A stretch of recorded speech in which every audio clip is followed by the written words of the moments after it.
two. One, two,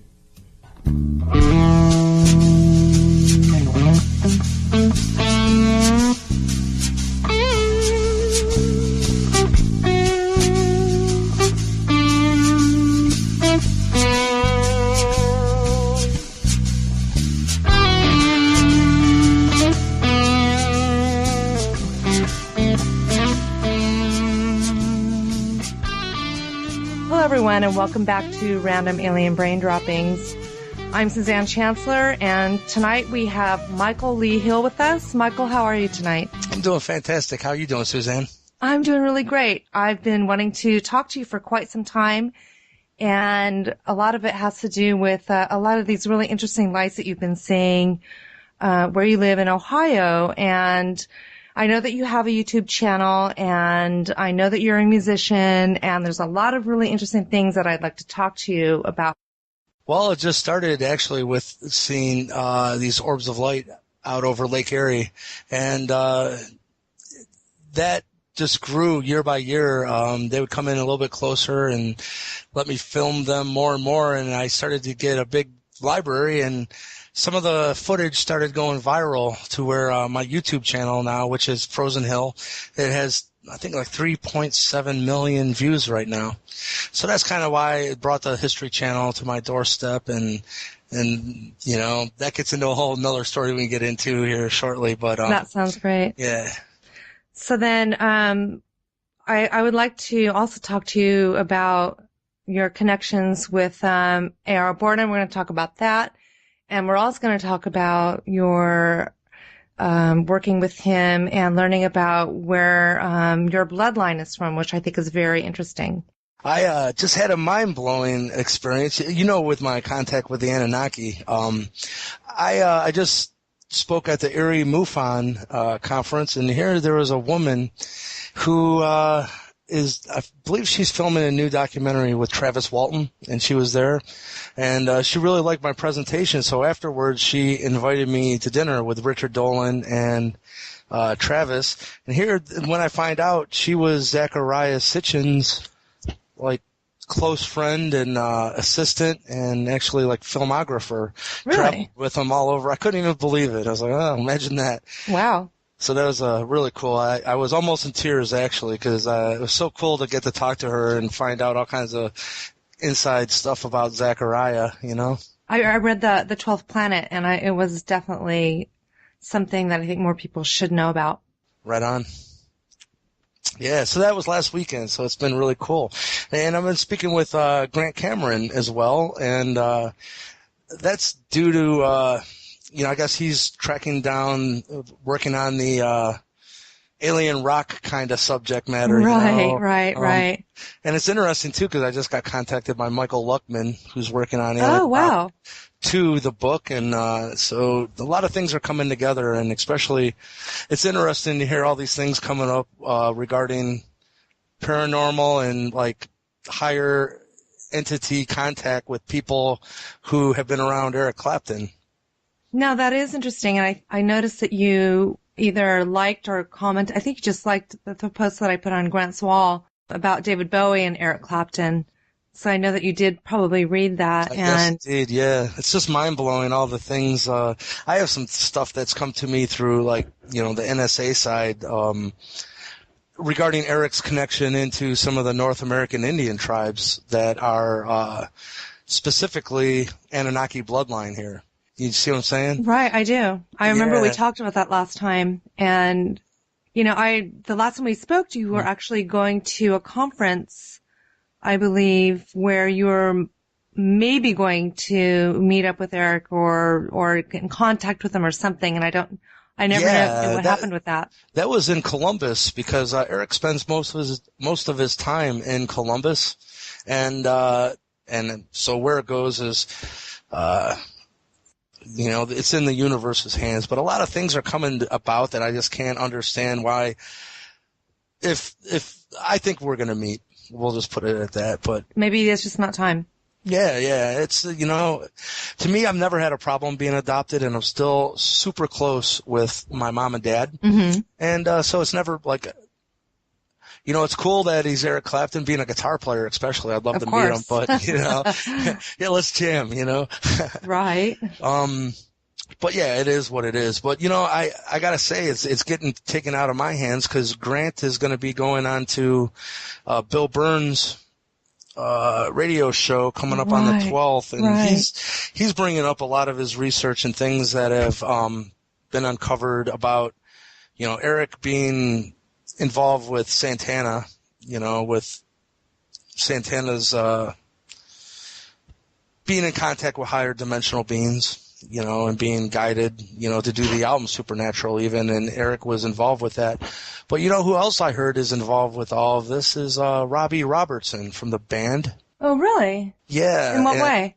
He is totally taken up in, I guess, using his North American Indian background in his music now, in his comeback album. And I heard he's of the exact same tribe, which is the Montauk tribe in New York, which they've been kind of written out of the history books back in the early 1900s, and they're still around, but Robbie Robertson is of the Montauk tribe as well, as is Eric Clapton has ties. And from what I learned from some of the NSA insiders is that he is like a really high-ranking family member of that side and is still very involved in the affairs of that side. And what's interesting is if you type in Robbie Robertson and Eric Clapton, you'll find out that this comeback album, I think he did in 2011, Eric plays on 3 songs and produced it.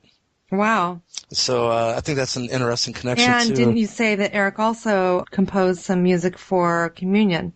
Or did he produce some music? I'm not quite sure. Yeah, yes, indeed. Yeah. Interesting. Yeah, and I guess with the Supernatural recording sessions, there's a lot of angelic encounters, which was really strange because I was doing a interview, and the host shared a story with me. He knew the bass player, who was the bass player for the Grateful Dead, or Jerry Garcia's solo band, actually. But Eric had invited a whole bunch of musicians. It was Rick Nielsen from Cheap Trick, and this bass player that he knew from Grateful Dead, and had him go out to his island in the Caribbean, and he had a recording studio on the island. Well, this bass player took one of his yachts alone out into the ocean, and when he got out there, it realized there wasn't hardly any gas, and he ran out of gas. Oh my God. So he went to use the radio, and the radio didn't work. So he was just totally adrift with no gas and going further and further out into the ocean. And he's thinking, oh my God, I'm going to die, And he said out of nowhere, this big white boat shows up, and the only person on the boat was this really like a model, like white jumpsuit woman, and she pulls up and goes, I'll tie you off and take you back. And so she did. And when they got back, and she had, towboated him back into to where the island was, he turned around and she was gone. And he told this host that I'll never forget, though, that the name on her boat was the Seraphim. Oh, wow. And I thought, well, that's interesting. That is interesting. So what is this thing that you posted on your wall? A huge link, and it starts out, it's a capsule. Yeah. That is, boy, there's a lot that I'm just starting to release some of this stuff. I've been sitting on that for this long, and A.R. Borden just passed away. Right. So I think it's time to just start releasing some of this stuff. I'm glad you're paying attention. Of course I am. It's my job.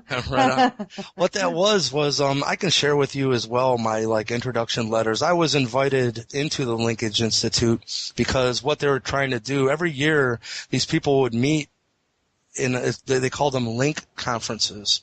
And it was a conference with many different races of extraterrestrials and discussing issues at hand, And so as far as I know, I joined the group. That's why that's the minutes, if you want to look at it, for the 2011 meeting that happened. So I was given that by AR. And I have a lot of material as far as my introduction letter to invite me to join the group. And then from there, all kinds of paperwork. But all that led to, if you recall, everything that was in that briefing, that was in 2011, and it said the time frame was 22 months for these events to occur. If you do the math, that leads you to around the fall of 2012. And, as far as that there's this galactic wave that was spit out from the galactic center. Did you? And, it's been expanding through the universe all this time. Well, they truly had a time where it was to get here. And not only that, Nibiru, every time it comes through the solar system, obviously it's not catastrophic. So the question is, what makes it a survivable transit? And they said what it truly is if when the planet comes, I'm talking about Nibiru, when it comes through our solar system, if it comes between Mars and Jupiter, it more than likely will be okay because we got enough of a buffer between us where it doesn't wreak havoc. But if it comes between Mars and the Earth, then we have nothing to buffer us, and it's catastrophic. All evidence, scientific, Vatican through their Lucifer telescope, isn't that interesting? They had this as a doomsday transit. So what the NSA and what A.R. Borden had us do, which I've never really released a lot of this information to, but and I guess there's many other groups like behind in the, I guess, shadow government, if you want to look at it. Right. It was involved with this as well. It wasn't just us, but in AR's part, he formed a team of 6 hybrids of the Nephilim bloodline of, Anunnaki human hybrids. Right. And the easiest way, I have the actual manuals that explains all of this, and one of them was done by him called Planetary Engineering. I can share that with you. But anyhow, to make it as simple as possible, we did a really long project for him, and it was totally trying to help, man, this gets really deep, but what we did was picture 6 people. Those 6 people are, you know what a Merkabah is, right? I do not. Okay. You know that Star of David shape? Yes. The double tetrahedron? Yes. Every living object, whether it be a tree, a dog, a person, a planet, the energy field actually takes the shape of that double tetrahedronal shape. That's why it's so important in sacred geometry and anything else. So in other cultures, they call that aura field the Merkabah, which means it's Merkabah, means light travel vehicle.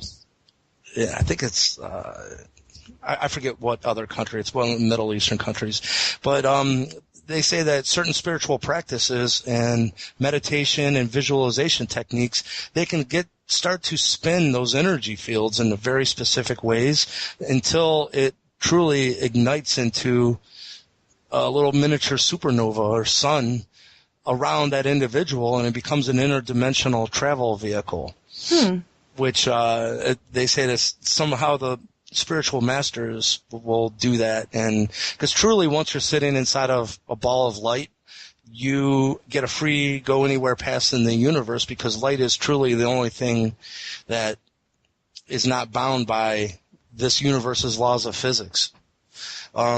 So this gets into, if you can ignite one person's Merkabah field, truly what it does is take that person out of the space-time continuum. Because if it can travel interdimensionally, obviously you're removed from this space-time continuum. And how do they do that? What they do, as far as doing it physically for the person, what I understand is if you picture a double tetrahedron, it is spinning the top one clockwise mentally while you spin the bottom one counterclockwise. And if you visualize those going just like where it's up to 1,000 rotations per second, it's truly gonna turn into an orb of light, right? Right. Okay. And these orbs of light is what's showing up worldwide right now. Like, I've been contacted by Bigelow Aerospace now. By the way, this is really cool. You know who Ryan Skinner is? He wrote the book about Skinwalker Ranch. Yes. He just contacted me. He was talking to a Bigelow investigator and was asking him what's truly up. And the Bigelow investigator told him if he really wants to know what these orbs of light are, he should talk to me. I was like, wow, Bigelow's referring people to me. And so what would your answer be then? Well, when I met the Anunnaki, they said, we have been told, you've been filming this over Lake Erie. But what the A.R. Borden told me is many advanced races use this exact same spiritual light technology. So just because it's an orb of light, it may not be Anunnaki, but because of the Anunnakis being intertwined in human history to the point that it is, that more than likely it is Anunnaki, But I can tell you, for one person, if you've ignited that field ends about 3 feet above your head and about 3 feet below your feet. So if you have a sphere that big, let's just say that'd be a 12-foot sphere if someone was 6 foot. You know what I'm saying? Mm-hmm. But if you get 3 of those beings, and this is actually confirmed in some paperwork that was declassified recently by the UK Ministry of Defense, they said that these orbs of light are the real thing. They don't know how they charge. They don't know how they keep their energy without dispersing out into the rest of the atmosphere. But they can divide, combine back into one. But they said the most crazy example of this orbs of light is it said that they've been witnessed. They can come together in a triangular shape and create one physical triangular craft that acts as one craft then, like will reflect radar. These orbs of light can become a technological craft. Now, one of the beings that I met in person was explaining this to me, and he said that 3 of these beings who have ignited their Merkabah fields sit in a triangular formation, and he said, Michael, you know how all physical matter is truly just light that's been slowed in frequency, and it becomes physical. He said, so picture a basketball-size ball of physical material that was gold, a couple other elements that were in there, but he said that picture a substance that is the closest to becoming light again. He said it's screaming to become light. And you put that ball of material between the 3 beings who are in a triangular shape making Merkabah fields, they start to will. Now, mind you, each being who has ignited their Merkabah field is generating massive amounts of energy. They can start to will that in infinity loops into that ball and out to one of the other 3, and they keep energy into that sphere through their crown chakras. Once they have all 3 ignited their Merkabah fields, sooner or later they will that basketball size material between them to become a miniature sun, so to speak. It will ignite into light because they will it to. It's right on the threshold of becoming light anyhow. So when they dump a lot more energy into it, it becomes a miniature sun. From that point, they can take that into the greater sacred geometry that's being formed by the 3 of them and create like a 50-foot sphere of light instead of a 10-foot. So it just keeps multiplying and multiplying. Yeah. So he said that once you have a 50-foot sphere of light that's going to have 3 beings in it, then 3 of those 50-foot spheres of light, which is going to make 9 beings, can then create a craft for them to use to come. He said then really 9 of them in service to the rest of them can create a craft that thousands of them can use. But now the Bigelow investigator told me that over the Skinwalker Ranch, and by the way, he said, we know that what you're filming there is the real deal because it's exactly the same phenomenon that they've been filming over the Utah Skinwalker Ranch. They know it. And he also told me it's the exact same phenomenon that is showing up over Hasdalen, Norway. And what's really cool is SETI and some of the best scientists and some of the universities there have set up 24/7 observatory stations that have some of the best equipment in the world, and they've been filming the Hasdalen valley for 25 years now. Mm-hmm. So in 2011, they released all of their research in a documentary called Hasdale the UFO Portal. I saw that. Yeah, isn't it fantastic? Well, what's funny is now that I'm listening to what you're saying about the orbs of light. Yeah. And a lot of the things that I saw in that documentary don't seem as similar. Those light anomalies seem a lot different to me because they seem to move in different directions. They seem to also be a different appearance than a lot of the glowing orange orbs that I think is what you're referring to with these beings of light, these Merkabah beings. Actually, they're exactly the same. Are they really? Because yeah, I swear I could have sworn they were more like I don't want to say white instead of like an orangish color. Well, actually, not that it makes a difference, obviously. Yeah, I'm just, it says the orbs of light can appear in many colors depending on what frequency. Most of the time, they can appear totally multicolored, where it's almost like they're pulsing through the whole spectrum many times per second. Okay, that makes sense.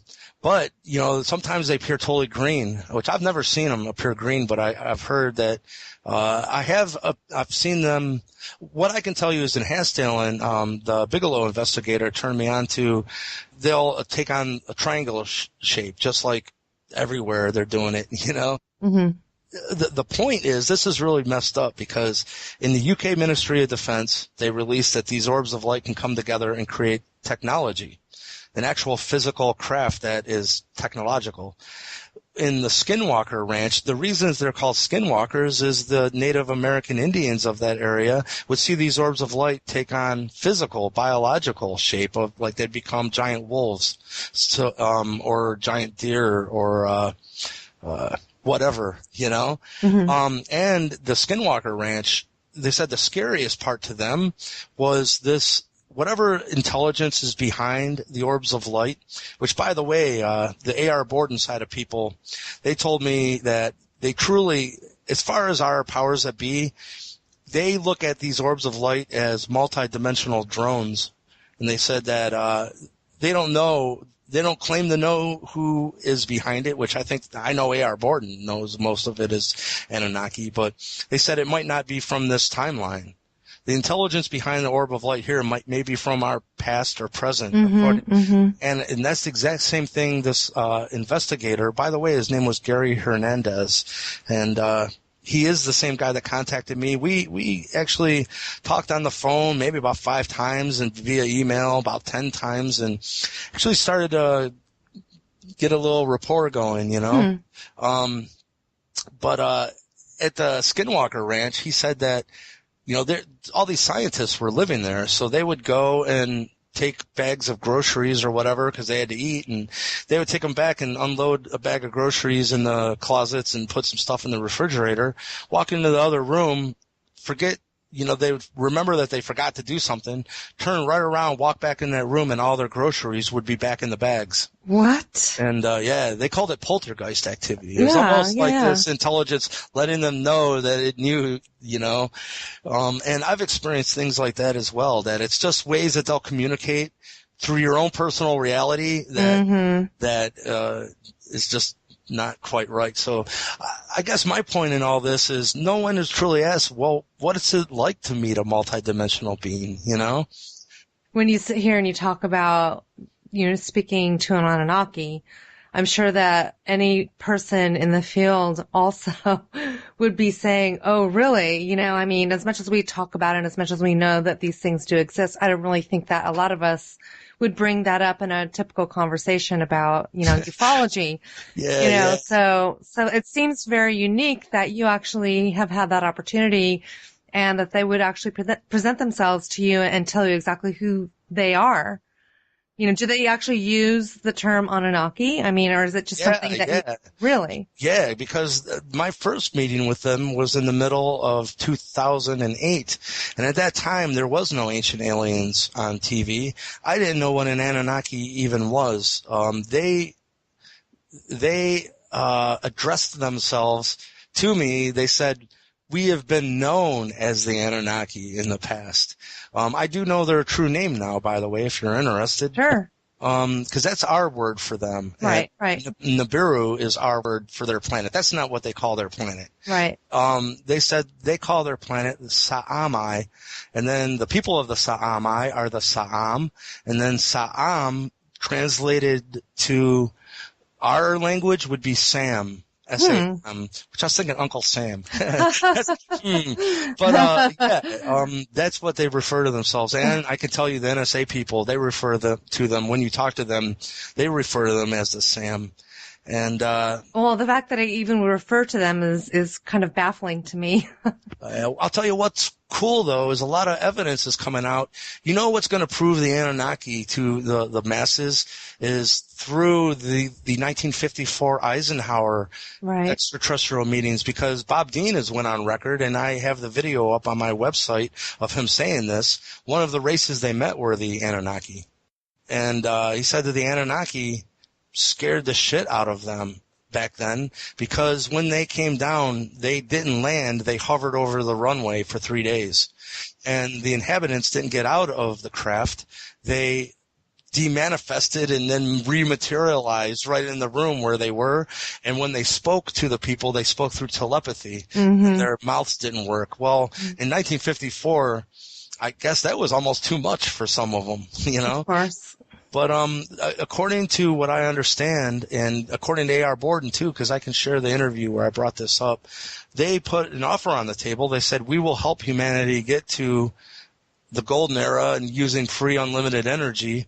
But they said that one of the stipulations was we had to forget and get away from our nuclear power ambitions, because we truly didn't understand what we're messing with.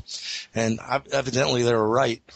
Yeah, absolutely. And I think it's interesting in that sense, because it ties in now all of the sightings over military installations where they're making nuclear weapons to go in the no-go. Mm-hmm. And, where they shot off the nuclear weapon warhead dummy, and one of them came in and shot it out of the sky. Right. So over and over again, I think that they've been reiterating that point that you don't know what you're doing with nuclear energy. But they said, we're not invaders. We're not going to come down. And from what I understand, in 1954, we were really not ready to – we just got out of World War II. You know what I mean? They're like, mm-hmm. What if they want to invade? We're just getting rid of our weapons, you know? It was an interesting warning, because it's the exact same warning that was given in the recent crop circle with the alien holding the disc. You know what I'm saying? Mm-hmm. And it was beware of the bearers of false gifts and promises, and it was being held by a gray. Back in 1954, what's being revealed now is they said, we know you're meeting with other races as well. We highly suggest you do not partner with the grays. You won't like it, you know? And evidently that's exactly what we did, because the Greys would share technology with us to reverse engineer and help us reverse engineer it if we gave them permission to abduct. Right. And then we got sold out, you know? Right. But so I asked A.R. Borden during this interview, and many times in person we've talked about it. I said, what's it going to take to get another offer on the table? Mm-hmm. You know, we could use their help about right now to help clean some of Fukushima up. Well, I don't think they're going to help us unless we can help ourselves. Yeah, that's a good point, too. You know what I'm saying? What he said is, he goes, just because we didn't openly go into a partnership with the Anunnaki, he said, first of all, what hasn't been revealed yet is they also, one of the stipulations was we get away from nuclear power, and it was the installation of what our government looked at as an Anunnaki kingdom, is what they called it.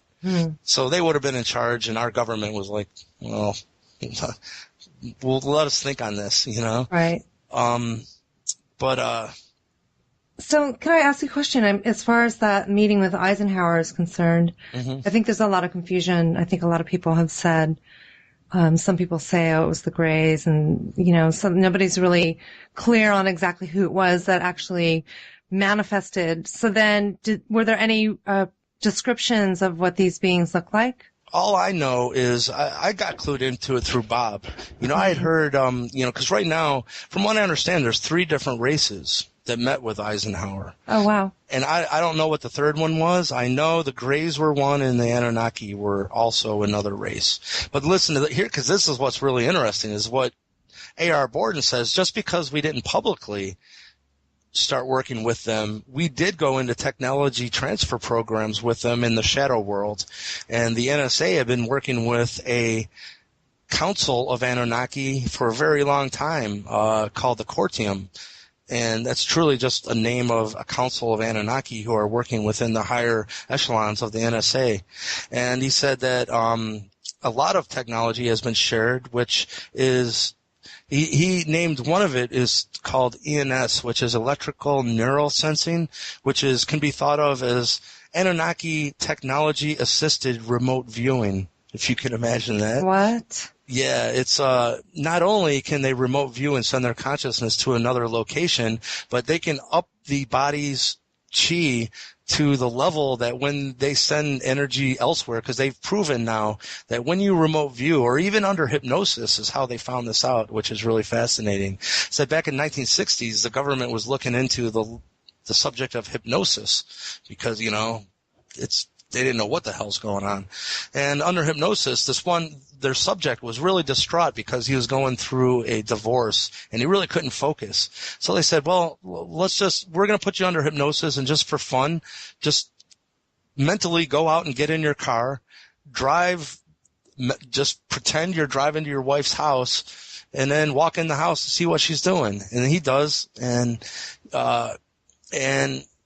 they're like, well, what's she doing? Well, she's writing a letter. And mind you, he's perfectly stated he thinks he's making all this up in his mind, just making up a story. Oh, walk up behind her and look over her shoulder. Tell us what she's writing. He does. And so when he's done, they record everything and it gets done with the session. And they think that's that. Well, the next day, for real, he did get a letter from his wife, and she wanted to try to reconcile and get everything. She wanted to get back together with him. Wow. So at this point, they're like, well, holy shit. Right.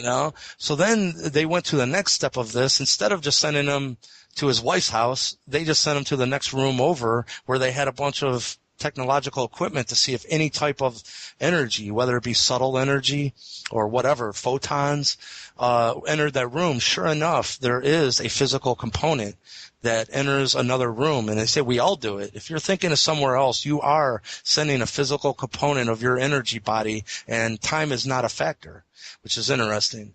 But so then they got to where they could amplify their own body chi or life force to such a degree that when they remote viewed, they could bring a lot of energy to a new location and bring in a new avatar. So not only can they remote view in a new location, but now they can operate in it. Wow. And time is not a factor. And the next engineered, not even reverse engineered, I guess it's just us working with them now, is a subject called LERM, which is the instant manifestation of physical objects from light. You'd think of it as a miracle, but they call it light encoded reality matrix. Or LERM for short. So, in their terminology, when you're talking to them, they'll tell you, think about LERMing 10 objects. The first one is an orange, But you know what was in that list? What? A deceased pet. Oh my God. And then it went on, and the next one was like a ball of yarn. You know what I mean? I'm like, what the hell's going on? And then it got to the end of the list. It said, how did you feel when you got to number 5? Said it was put there on purpose because it raises a lot of flags in a lot of people's minds. Like, what the hell? Is this Pet Cemetery? Right. Is that really my dog? Is that a clone? And it said really, because it said truly to manifest anything in this reality, it won't if you don't believe it. Absolutely. Or if you give it a no, you know what I mean? So anything, you can give it a yes, a maybe, or a no. A yes, it's going to manifest. A maybe, it's not going to manifest, but maybe it can be changed. A no. So that it said truly what we need to understand. And I guess Tibetan monks know about this as well because they can do the same thing, and they call them tulpas. Tulpa. And what that is some of the more advanced monks can meditate on the thought form of a revered monk from their past, which with such tenacity that monk will reappear in the physical. Oh my God. And not only can they perceive it, it's perceivable by anyone that's around. And it comes manifested then with its own innate consciousness, personality, and everything that is the old monk. But what they said is, getting back to the deceased pet, which this is hard for me to wrap my head around, but it said that the same thing is, say you're going to learn an apple. Well, they said the fact of the matter is that none of us within the matrix, so to speak, has ever tasted a real apple. We have all tasted a facet of the holographic template, which is apple. Right. And each one of us tastes a different apple. Right. When you learn an apple, it comes from the higher dimensional Akashic records blueprint for what is apple. And it'll be the most mind-blowing, delicious apple that you've ever put in your mouth. In the same way, it said if you did learn your deceased pet, it's going to be your best version of your deceased pet. Right. Well, isn't that true? I've heard that people who are mediums, okay, and they come forward, say somebody goes to a medium and they want to contact one of their deceased relatives. And the medium says, well, they're with me right now, and they're describing what they look like. And they always look like they did at their best. They present themselves how they want to be presented in that form. So they never come to the medium when they're dying or when they're old. They always come like when they're in their 20s or whatever. And so I wonder if that has something to do with what you're talking about. Absolutely. I think, I think the whole subject matter is something we need to start talking about, which, man, I just came across a new interview. It's actually kind of blowing my mind. I should share it with you. What's involved with all of this is the Wingmakers material. Because are you familiar with the Wingmakers? You told me about this last time, so why don't you reiterate that? The Wingmakers are really connected into the Anunnaki subject, because what's truly not understood is there's two really different specific bloodlines within the Anunnaki. It's not just one bloodline. And that is because at one point in time, the king of their planet, his name was Anu, he didn't have any children. He was the king. His first child that he had was not with an Anunnaki mother or female. He was having a relationship with a female who, in our own terminology, I guess she would be considered a wingmaker or Elohim. And they had a child, and the firstborn is Inky. But people need to realize, too, Inky is not a name, even though everyone calls him like that's his name. It's almost like the Dalai Lama. It's a title. En means Lord, Kai means earth. And the person, Enki is Lord of the earth. His brother was Enlil, which is Lord of the sky. In the Sumerian telling, Enki's real name is Ea, E-A. Anyhow, so the firstborn is a hybrid himself. And for the first time, there's a new bloodline coming into the Anunnaki family tree, because up until this point, all the prehistory and all what you hear about the infighting and, wars between actual family clans of the Anunnaki, that was pre-Inky. So now you have this new bloodline coming in from the Anunnaki through Inky's side. But what happened then is the next child that Anu had, he was no longer in this relationship with the Wingmaker mother. He had another child with a Anunnaki female, and that was Inky's younger brother then, and his name is Enlil. So what happened in the mythology here is Inky was being bred. He was the prince, right, up until his brother was born. According to their own succession of kingship rules, pure blood will gain the throne over a half-blood. So the throne never went to Inky. It went to his brother, Enlil, which kind of became known as Yahweh of the Bible. Didn't really look favorably upon mankind, So it gets interesting because people like to just, a lot of people see blame the Anunnaki for all the world's darkness, where it's really not that case. And it's actually not even what we think, because from what I understand, I think it's why the movie Noah was just released, with Russell Crowe, because you find out that story actually goes back to the Sumerian clay tablets.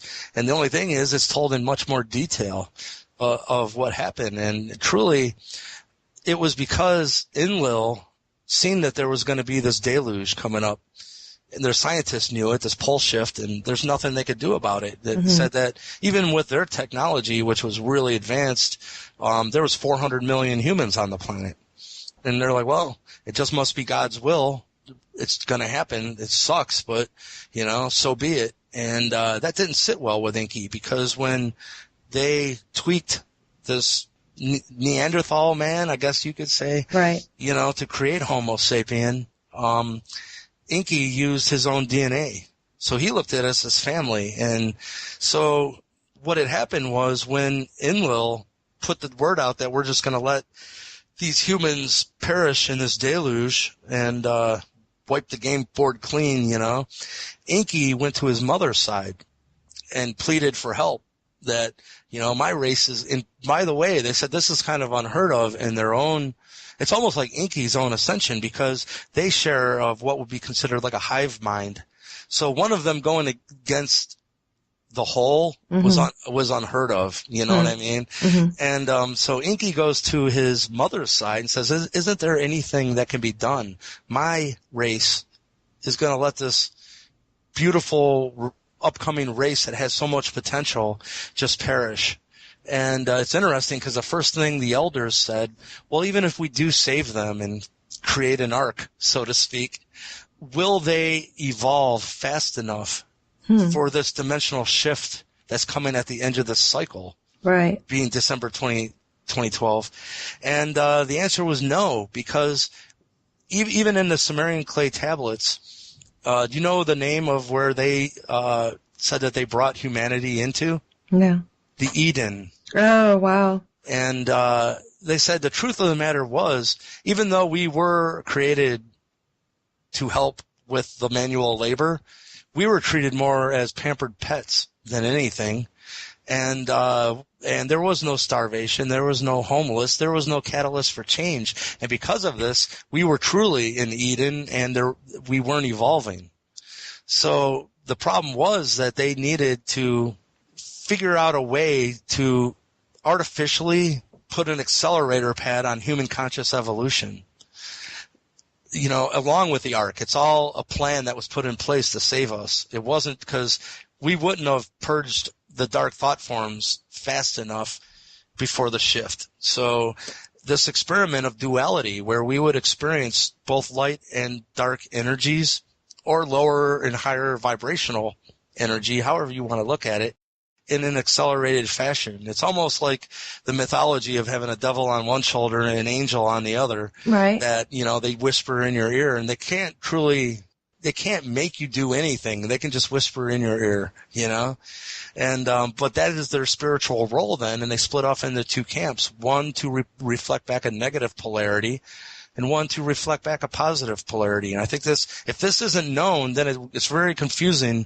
when you come across tales of people coming across the Anunnaki bad cop camp, so to speak. You know what I mean? Yeah, I can guarantee you, if you are a being that has a lot of fear and doubt and negativity in your own belief system, and you come up against a multidimensional being whose purpose it is to make you experience your own dark baggage, you're going to look at that being as a demon, That makes sense, yeah. Yeah, but in other tellings of the Anunnaki, they're helping us evolve and giving us higher mathematics and understanding of sacred geometry and architecture and so on and so on. So I think it needs to be understood what's happening here. But the thing is, Graham Hancock described this mural that was on this ancient temple, and he called it the myth of the churning of the Milky Ocean. And he said what was important in this is, in this mythology, the most important key aspect was the actual Milky Ocean itself, because in their own minds, that is what the rest of the universe was sitting in or resting upon. And they said this Milky Ocean had two teams of churners, a team of darkness and a team of light. But what wasn't understood is it's not a matter of the light beating the dark or the dark beating the light. There's much spiritual wisdom encoded in this, because the fact is they were working in cooperation to churn the evolution of mankind into the higher realms.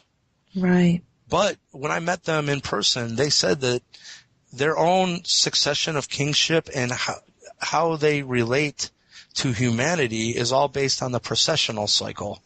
And at that time, back in 2008, like we're saying, I didn't know what a precessional cycle even was. But they told me that with the coming of the age of Aquarius, which is February 14th, 2009, by the way, that their own governmental change happens, and you know how they relate. And they said that this experiment of duality and of accelerating both polarities ends. I wonder why. Because the experiment was successful. Oh, was it? Yeah, they said that we don't understand because we're in it. Right. But they said even from the outside, the speed at which humanity is evolving is unheard of in the bigger universe. I agree with that. But then again, when you're saying the evolution of human beings on this earth, I almost feel as if our conscious evolution is not evolving as it could.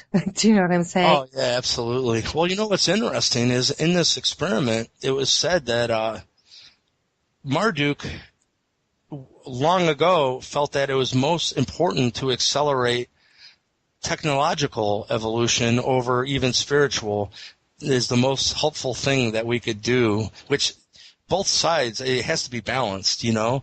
But to do this, they removed the whole feminine aspect from even our Mary Magdalene. They made her into a whore, and here she was Jesus's number one apostle that really got it, you know. So in essence, they removed the feminine energies because they wanted to take mankind to be able to evolve technologically faster. So that part of the brain is the analytical scientific part. I'm not saying I agree with that, but anyhow, I guess it did work. What they told me was they perceive time differently than we do.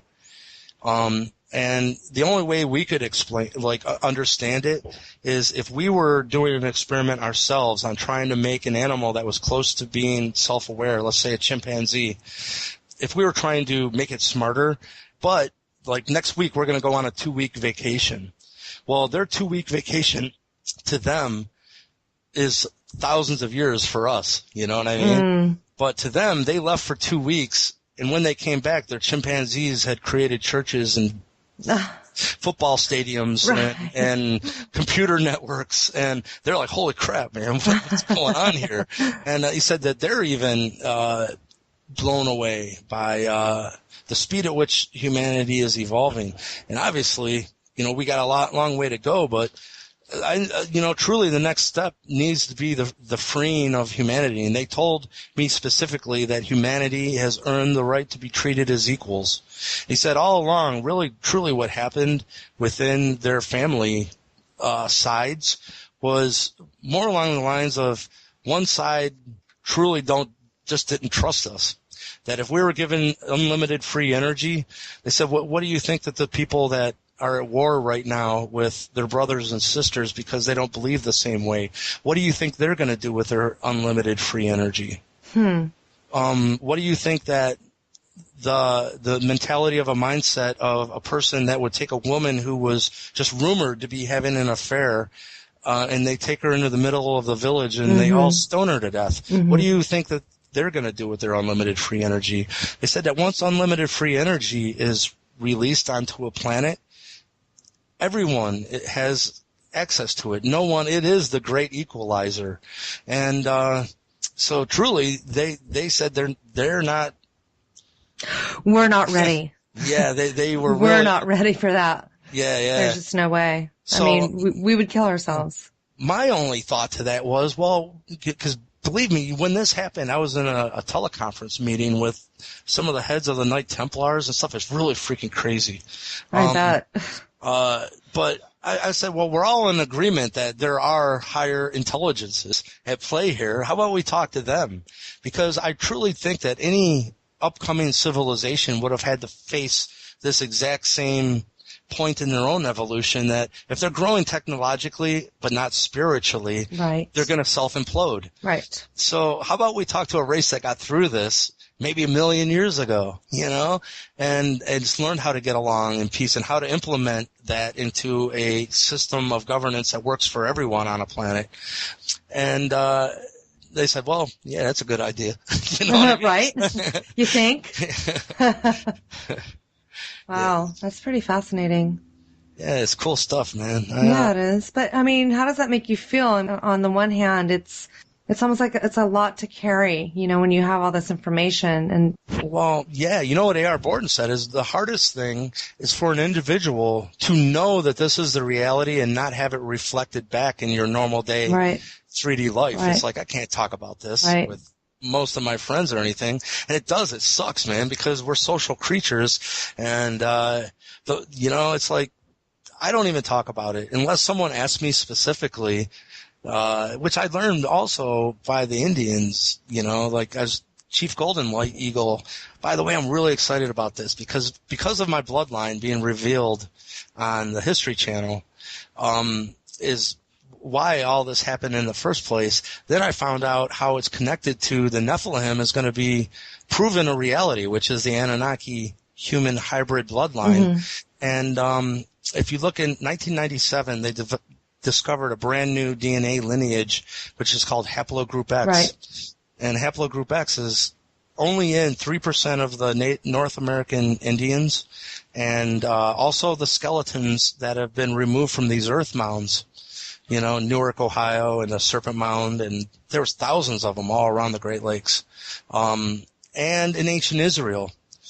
And that's interesting because what we're finding out then is this is one of the lost tribes of Israel, where it went. They became intermingled into the native North American Indian tribes. Why this is important is my own Indian heritage, and the bloodline is my great-grandfather is pure-blood Seneca Indian on my biological mother's side. And then, as we were saying, Eric is tied in with the Montauk tribe. And what's an interesting point is that these two tribes, for a long time in history, have been at war.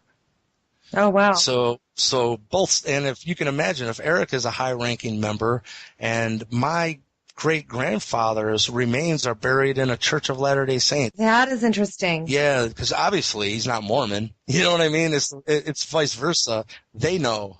But that there is a book in the Book of Mormon called the Book of Nephi. Yeah, I do remember us speaking about that. Yes, and for those of you who don't know that, the Book of Mormon is about Jesus Christ when he was on the United States and North America. And there's a lot of, controversy in regards to it being a real story, but like the Bible, which is also a story, that there were tablets that were found in Palmyra, New York, that told of the tales of Jesus Christ on American soil. So before it was obviously the Americas, but what I was going to say is that I think it's interesting about the Nephilim and how they got that name, and that there was a Book of Nephi that was obviously written before probably people were really talking about the Nephilim. Yeah, from what I understand from some of my inside contacts, they said it's better off not to even view the Book of Mormon as a religious document, to look at it as the most accurate history book that we have in our possession that hasn't been altered by the Vatican. And we'll leave it at that. Yeah, perfect. But what's interesting is I've been now asked to speak and present at Chief Golden Light Eagle's Star Knowledge Conference. And it was mind-blowing because he knew exactly who I was. And he said, we need your energy and we need the Nephilim ambassadors to be here. Would I come and speak? And I'm like, well, okay, this is crazy because these are the real deal. These are the chiefs of all the Indian nations. They come in war, paint, and full, and here I'm coming with jeans. You know what I mean? I just found out of my Indian heritage. Maybe you should dress up. Yeah, get a headdress, huh? There you go. But they also invited me to a ceremonial sweat lodge with all of them. I've never done a sweat lodge before in my life, but I'm gonna do it, man. You know, if God throws you that softball, I think you got to swing at it. Gotta do it. Absolutely. But that's in September, so we'll have to talk about that, how it goes. Excellent. But Yeah, so it's a good tie-in with the Indian part of this, and even the Mormon stuff. Moroni, who was the angel who appeared to Joseph Smith, said that he lived many lives as a North American Indian.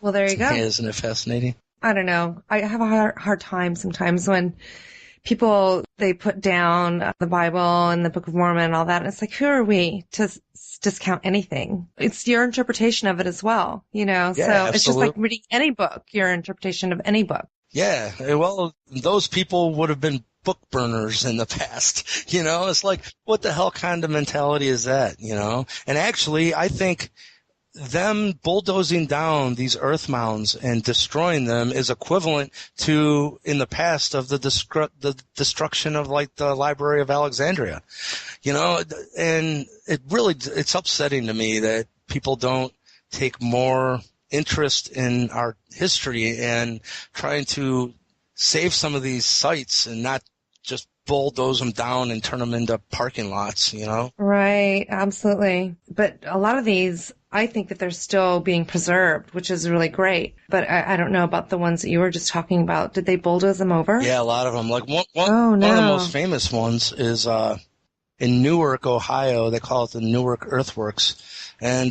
thank God that one's been saved because they made it into a golf course.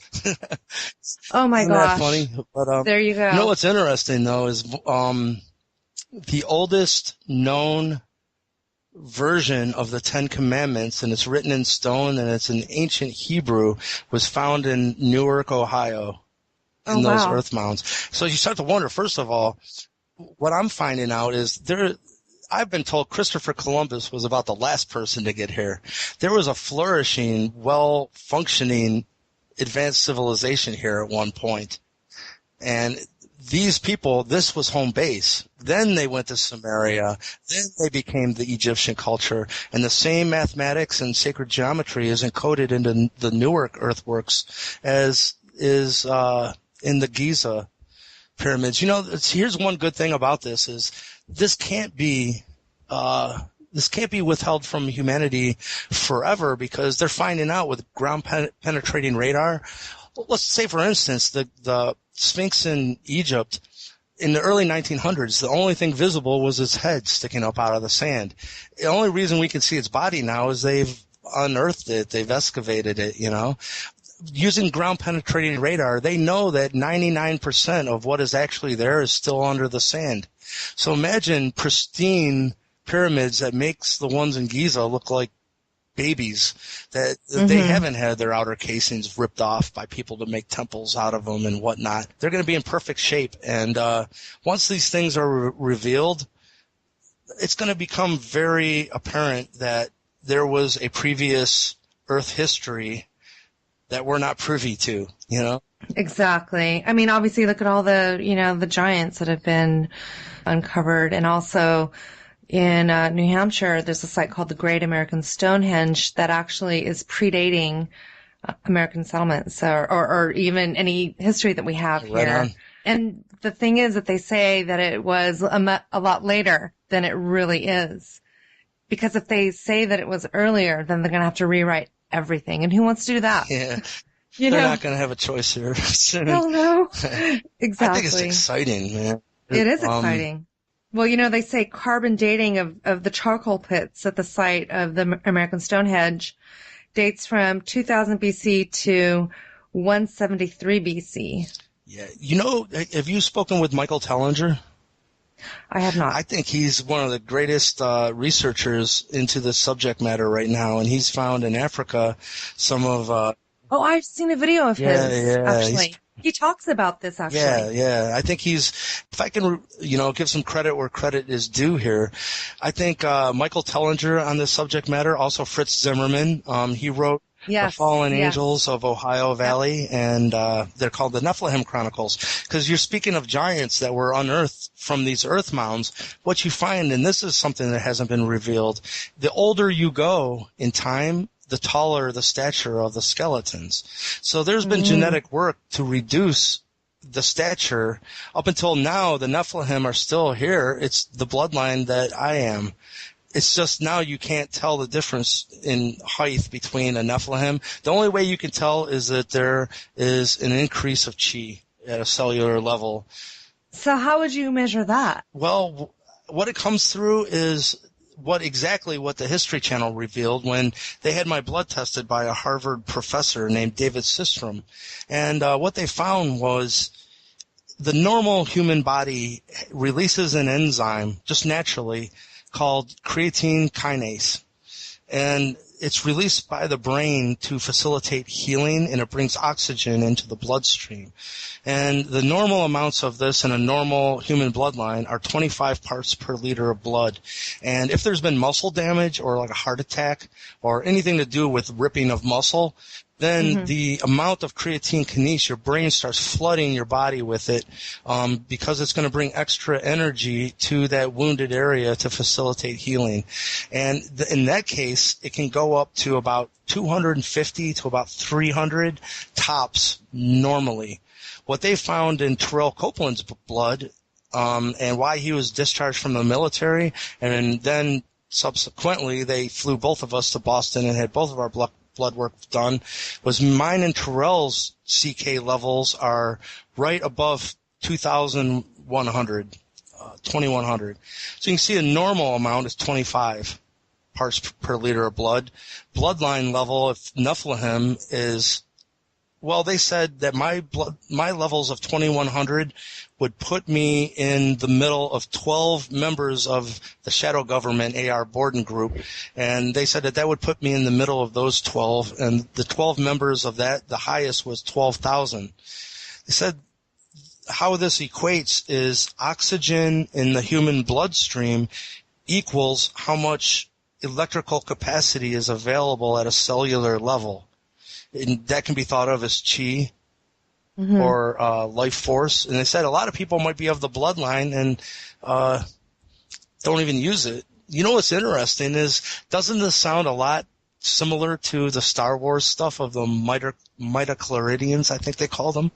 You know? Oh, I wouldn't even know about that. I don't pay that close attention to that for kind of sci-fi stuff. geeks. Right, I was going to say.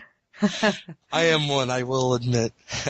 But that, well, I am, but no, maybe not to that extent. Right on. But that's what it is. That's one of the indicators of the Nephilim bloodline is this increase of CK. And the Harvard professor, he said he couldn't think of anything why the body would be producing creatine kinase in that level just 24/7.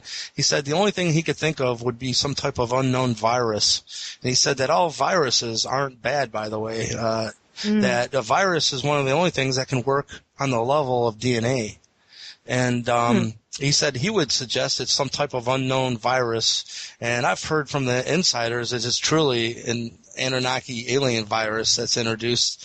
And it's in essence tricks the brain into constantly releasing these levels of creatine kinase, and then everything else in your body adjusts to that. You know? But that's interesting. So then, I mean, you and Terrell are the only ones that anyone's ever heard of having this high level. You know what? Of creatine kinase. That's a great point. I got a letter after the History Channel show aired, and why this is important is he was in the military, and he said we were the only two that he's ever known of that had the same condition he did. And the only thing is that our military would abduct him out of the quarters and drug him and put him into a medical facility for like 3 days with baking soda and stuff, trying to get his CK levels down. They're trying to figure out what the hell was going on. Why baking soda? I don't know. It said something to do with them trying to thin out his blood or something. So he actually revealed this to me, you know, and I have his letter. You know what? I'll just send it to you, and you can Yeah, share it do, with definitely. I would love to see it.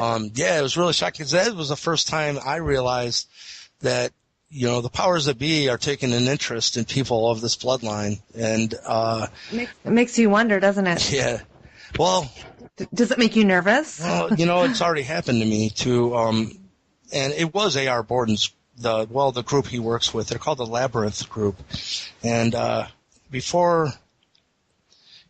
You know, some people would go, well, that ain't cool, because what they did was send a woman to infiltrate my life and become my girlfriend and take a blood sample from me. And, okay.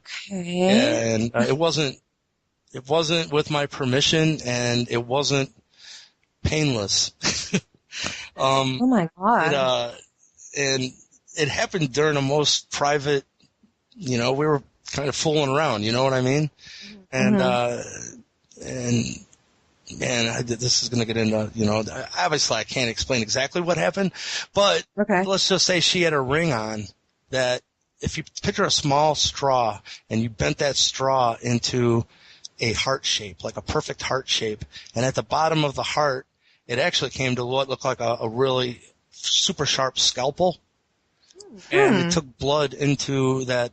It was like a holding area, the actual heart shape. Oh my God. Tube. And it was weird because how this all came about was, you know, during, you know, getting ready to go to sleep, let's just say, all of a sudden I felt like I got stung by a hornet on my privates. You know, what? I was like, whoa, stop, man. You know, really, I think I might even be bleeding. And, she's like, shh, don't worry about it. You know, it's okay. And I was like, well, you got a ring on or what? Something happened, you know, and she, oh, don't worry about it. And she, you know, I kind of forgot about it. And it wasn't until the next day that we got up and I had to give her a ride home, and it was still dark out. So, I got up, got dressed, you know, put back on my clothes and gave her a ride home, and when I got home, I went to take a shower, and that's when I realized my underwear was just filled with blood. And I went to my bed. My bed was filled with blood. And so I had to, like, process this, because this is the first time this was a breach of my trust. You know what I mean? And I knew something was up, so it was like the next time I seen her, which was, I think, like 2 days, because I didn't call her the next day. I was like, I didn't even know what to do at this point.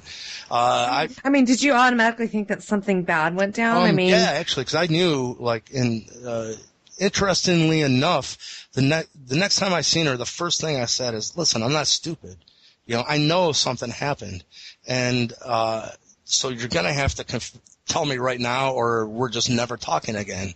And she said, your hard-earned tax dollar is being put to good use. What? Was her first words to me. She said, Michael, I was sent here. You were a job. I didn't think I would have feelings for you, but I do, and I would never hurt you.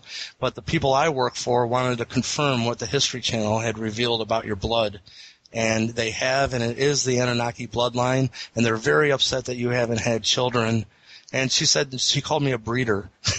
I know, this is weird. She goes, you are a breeder, and it's not me, because she said, I'm fixed. That these people will be introducing you to someone of your bloodline because they think it's very important that you have a child. And I'm like, well, that's interesting. And then I even went a little bit further with all this, and because she was being very upfront and, you know, telling me everything. She said she was a part of a psychological operation group out of Fort Bragg. And that when I looked at the ring, I couldn't see any holes into the ring. And I said, how's the blood get in? She goes, well, you don't get much by you, do you? And she said, you know that most of an atom is empty space. She said, what we need out of your blood is microscopic. And this is like a nanotechnology ring. It's like, wow. Okay. But, yeah, that's the last time. You know what? She did actually come over one time after that, and I had already started dating my fiance now. So my fiance got to meet her. That was interesting. Oh, that's nice. But so how this all gets back to, I know A.R. Borden is the head of the Labyrinth Group. When I asked her who she worked for, she said, you know how we all go through labyrinths, and that there are certain people who are in charge of creating labyrinths. And some people end up creating their own labyrinth and break right out of the one that's here. She said, I work for the people who make labyrinths. And you see what I'm saying? And I even talked to AR about this, and he point blank said by the way, who A.R. Borden is would be the person who, you know what the Lockheed Martin Skunk Works is?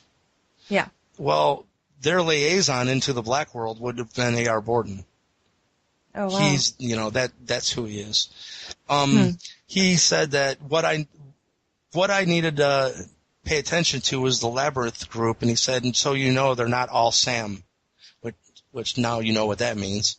Right, exactly. I don't know who the other races are that make up the Labyrinth group, but how it works is the NSA has a secret division above that gets into the shadow world, and that's called the ACIO, which is the Alien Contact Interface Organization.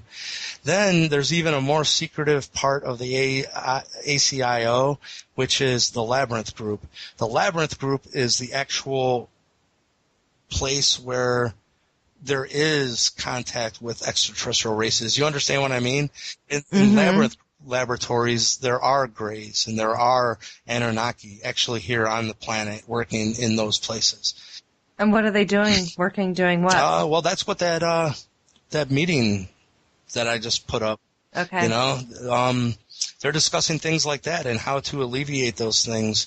Right now, personally, man, I'm going to go out on a limb, and I know I'll probably get killed for this because I'm not supporting chemtrails, but I don't think we understand what it truly is. I think the reality of the situation is we're going through solar flare activity that's off the charts. It was just released that we barely missed a extinction event in 2012 because a big chunk of the sun blew off, and luckily it went the opposite direction. But by the way, when I told you I was doing this work for A.R. Borden and this group of hybrids, that's what we're doing. We're talking about Merkabah fields and the energy fields being able to be ignited around a person, and it becomes an interdimensional vehicle for travel. Well, if everything has an energy field, what happens when you ignite the Earth's Merkabah? Right. Wow. And it said that Nibiru, they do this with mental energy, and they make almost what you would think of as a Dyson shell of energy around their planet to help buffer those planetary and solar energies. So I think that we're getting help to survive this solar phase that we're going through because it's just off the charts. People don't know here. It's not being put on TV for them. Oh, yeah, I totally wouldn't. But you know what I mean? Because they did the same thing on Nibiru. They said why they were here, even mining gold, is they would put it into a powderized chemical format and put it up into their atmosphere. Oh, that sounds familiar. Yeah. Oh, really? Yeah. And one thing, because a couple years ago, I kind of was just under the thought that is our black ops and it's for no benefit to humanity whatsoever. And during an interview, if you remember, I think in China, there was this big, they said it was a rocket eventually, but there was this huge plume, like a chemtrail plume that came off of the land and went for hundreds of miles in the sky, and it was all over the news. Well, CBS News showed me that, and they said, what do you think of this? And I said, I think that's something from our side, being Earth, military, I don't know. I don't think it's something higher. And, so the next day I went down to the lake, and the whole sky from horizon to horizon was filled with them. Wow. To me, it was like them saying, you might want to rethink your answer. You know what I mean? And so sure enough, first of all, it was mind-blowingly beautiful. I have put this footage up on the tube so people can see it. By the way, if anyone wants to see it, or do you know my channel on YouTube? I don't. Why don't you go ahead and let us know what it is? Frozen Hill. That's it. One word, Frozen Hill. And I have all the documentaries that I've put together, and I've shown like a local MUFON, recent MUFON events and stuff. They're all there. But you can, one of the clips you'll see, it's during the sunset, and the whole sky is just filled with thousands of them, really, and it's beautiful. So I start filming them just because it's like you're looking at a Picasso, in real life, and the orbs of light start showing up. Oh, after really? about Wow. 10 minutes of filming, the sky. And so I found that to be quite a revelation. I was going back to what we were talking about earlier about the Merkabah energy and the balls of light, Mm-hmm. and how they would get together and then create the basketball-sized ball of light in the center, Mm-hmm. which would actually allow them to make it bigger. Is that correct? Yeah. Okay. Yeah. So that being said, what do you think about, or have you heard anything about, say, like the Phoenix Lights event? They're exactly the same. As a matter of fact, you want to Okay. hear a weird, I'm not going to be able to remember this guy's name, but he is the actual news reporter in Phoenix that broke that story. And then he moved from Phoenix to Cleveland, and now he's breaking the Lake Erie UFO story. It's the same guy. Oh, wow. That is interesting. Isn't it? And it's the exact same phenomenon. Like I said, that's backed up by, they're not going to go public, but I've talked with, a Bigelow Aerospace investigator, and they know it's the same phenomenon showing up worldwide. It's happening over Phoenix. It's happened over Texas, Mexico, Norway, the UK, over the Great Lakes. Lake Ontario is getting a lot of activity as well. They're showing up over major cities and having mass sightings where hundreds, thousands of people are seeing these all over the world. And it is being presented to the public in the news, but they treat them like they're isolated events. Mm-hmm. Where they're not. They're the exact same phenomenon. They're flying in the same formations. And once you see these clips put together, I created how I realized this, because when I first started coming into contact with this phenomenon over the lake, I didn't know what it was. I thought maybe it's some type of natural phenomenon that people don't know about, kind of like ball lightning or something. I had no clue. It was when I was working with the History Channel, and one of the producers brought me over a laptop. He said, "I want to get your opinion on this footage." And I looked at it and I was like, holy shit, it looks exactly like what I filmed over the lake. And the guy laughed. He goes, yeah, that's why we're asking you. Oh, wow. And so this is the first time then I started doing a little research into where the stuff was showing up. And through some of my contacts I had made in the field and friends and whatnot, I started to accumulate a lot of these news programs and, things. And so I realized I had probably about 50 minutes of these. So I just slapped them all together and put them up onto YouTube, and I call it the Anunnaki are showing up worldwide. And that videos went viral. It's 1.7 million views right now. Wow. So I was like, that's kind of cool, Yeah. I can't say that the powers that were, I like to call them, have definitely tried to stop me. So when I get one, every time that they try to stop me, it's just worked out that their efforts had the exact opposite effect. Right.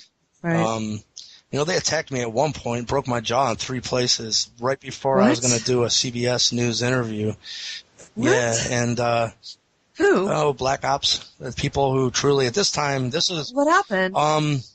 I was drugged, and when I awoke, my jaw was really shattered in 3 places. What? Said that the doctor said it looked like someone hit me with brass knuckles under my chin. What? I had to have the left side of my face wired back together. And this was 1 week before my first CBS News interview with. When was this? 2006, maybe. I'm not.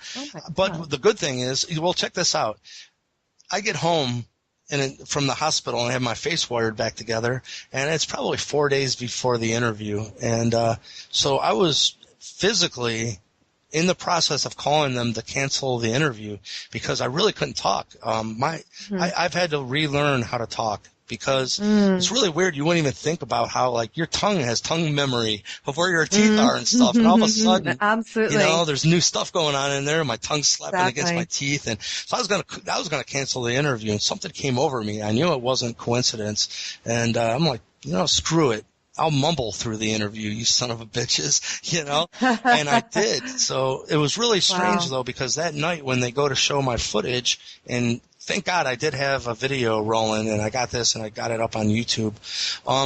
When they tried to show the news segment, something hit their whole TV station with like an EMP pulse and took down the station. And all of a sudden, like all this noise goes over the TV and the signal gets shut down, and they go back to the reporter. He's like, well, we did have some interesting footage to show you. And then they go back to the reporters, and they're all kind of freaked out. They're like, wow, there must be something spooky going on with that tape, you know? And so you can imagine me sitting on my couch with my face wired back together and seeing this happen. I was scared for my life.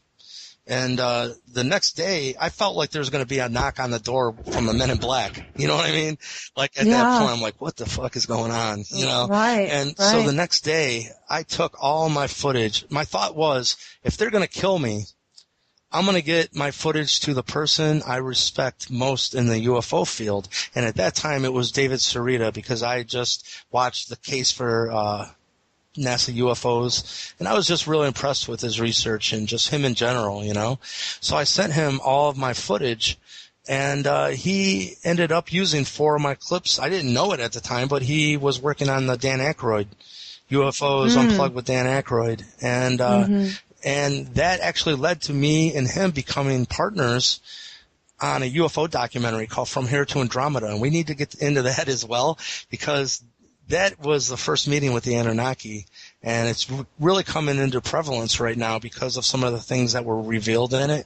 And matter of fact, I would love for you to know, because people don't know what's coming up and what's involved here. And I think it's great that you're giving me the opportunity, but take these stories and run with them. I will. I got some good news for you. You do? Yeah, some like serious pieces of this puzzle that are unknown in the UFO community, from the likes of, well, first of all, Boyd Bushman. Boyd Bushman is a senior scientist from Lockheed Martin, and senior scientist.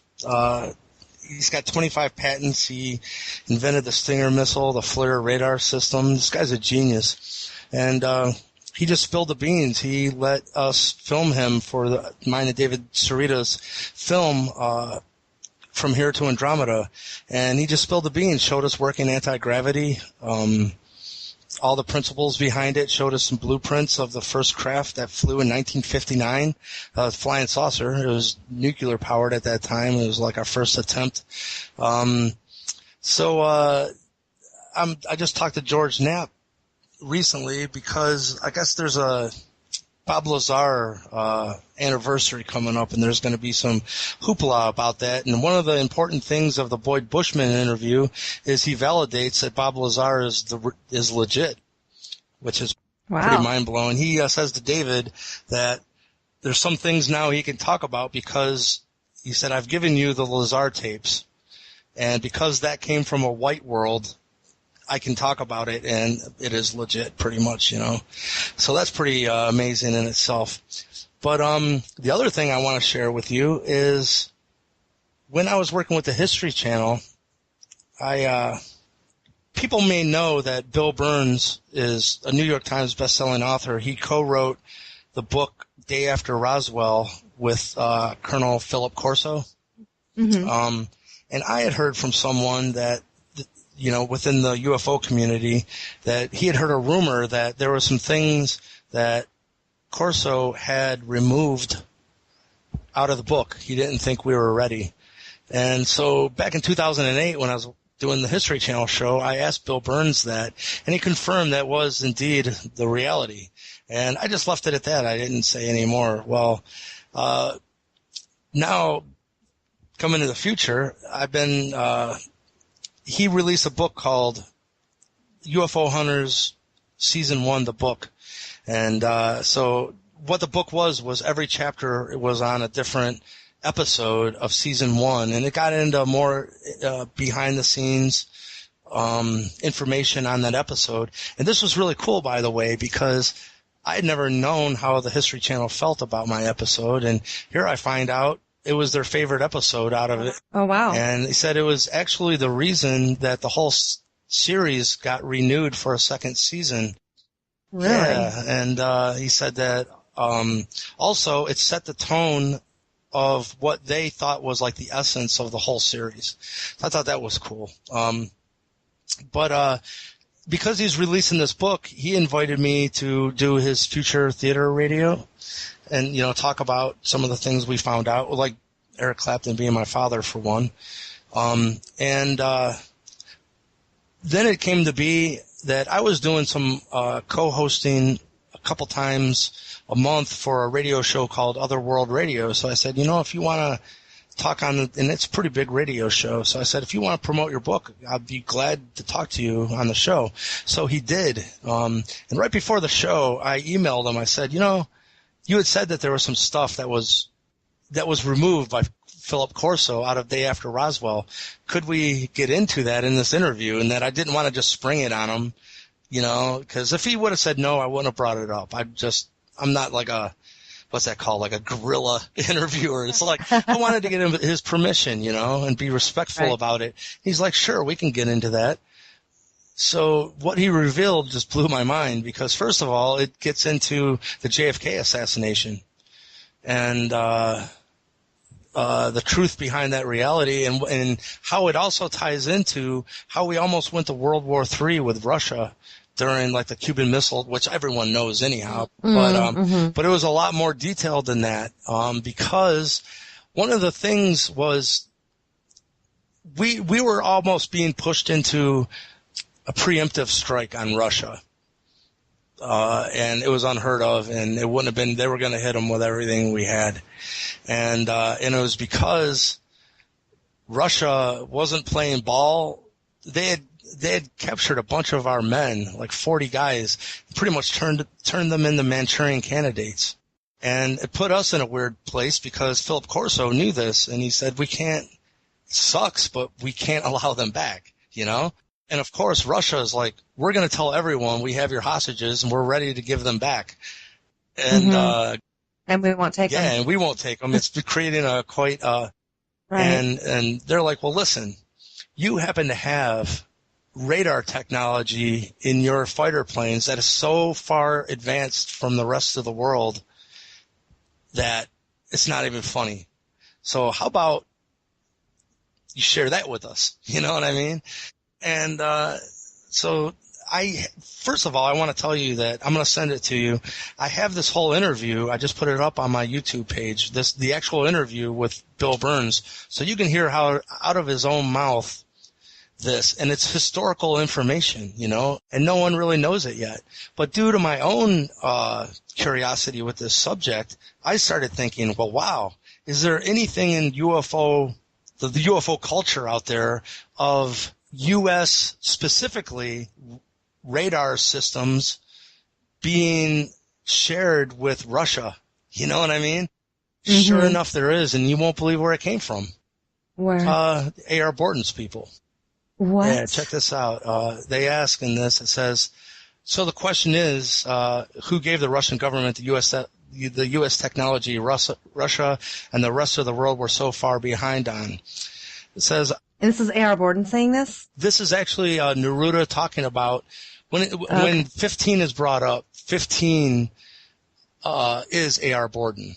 Okay. He's the only reason he's called 15 is he is the 15th leader to hold that position. It's that simple. The next guy will be number 16.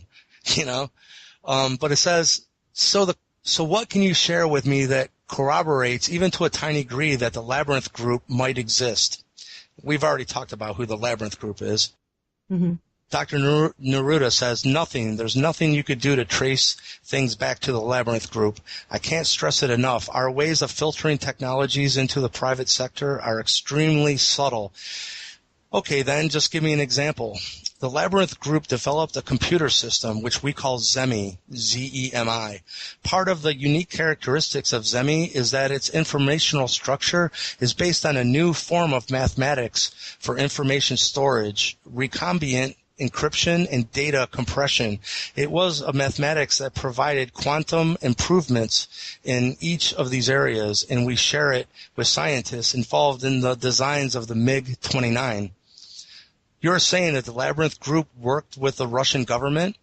No, we never worked with the government directly. In this case, we worked with the Phasotron Research and Production Company in Moscow. We supplied them with an assortment of algorithms which they in turn adopted for use within their information and fire control radar systems aboard the MiG-29. These same algorithms were discovered by American interests and are now being adopted for use in broadband delivery systems for the global market. So the American interests, can you give me a name? It's not a well-known company, but it goes under the name Omnigon, based in San Diego. By the way, I found patents for Omnigon that deals with multi-dimensional attractors. Isn't it? Wow. It says, so Omnigon has this technology which was originally developed by the Labyrinth Group for computer storage, and now they're using it to build broadband delivery systems. In layperson's terms, can you tell me what these networks will do? Says, assuming that they use this technology appropriately, it'll enable Omnigon to embed a significant amount of functionality in the switches of networks and not rely on server-side solutions, which will increase the speed and custom functionality of a network. By definition, that wasn't in layman's terms, but it doesn't matter. It says, did the Labyrinth Group create this technology or reverse engineer it from ET sources? A little of both, actually. They were created within the Labyrinth Group, but some of the initial thinking actually came from the Zetas, who was reverse engineered from one of their spacecraft. How does this organization, and first of all, that gets right into Corso. You see what I'm saying? Right. Because actually, see how this is going to connect is Philip Corso is saying that there was a share of technology and it dealt with Russian radar systems. So who Philip Corso would have went to is A.R. Borden. But anyhow, because it gets into his role in this. It says a little of both. How did the organization in Russia get this technology from the Labyrinth Group? 15, or A.R. Borden, knew of one of the senior scientists at Positron. By the way, you can type in Positron. You'll find out they're the makers of the Russian MiG fighter jets. And they clearly state in their own description of the MiG-29 that the radar systems came from Positron. It says it was a friendly gesture of A.R. Borden contacting them, which would have been done through Philip Corso, right?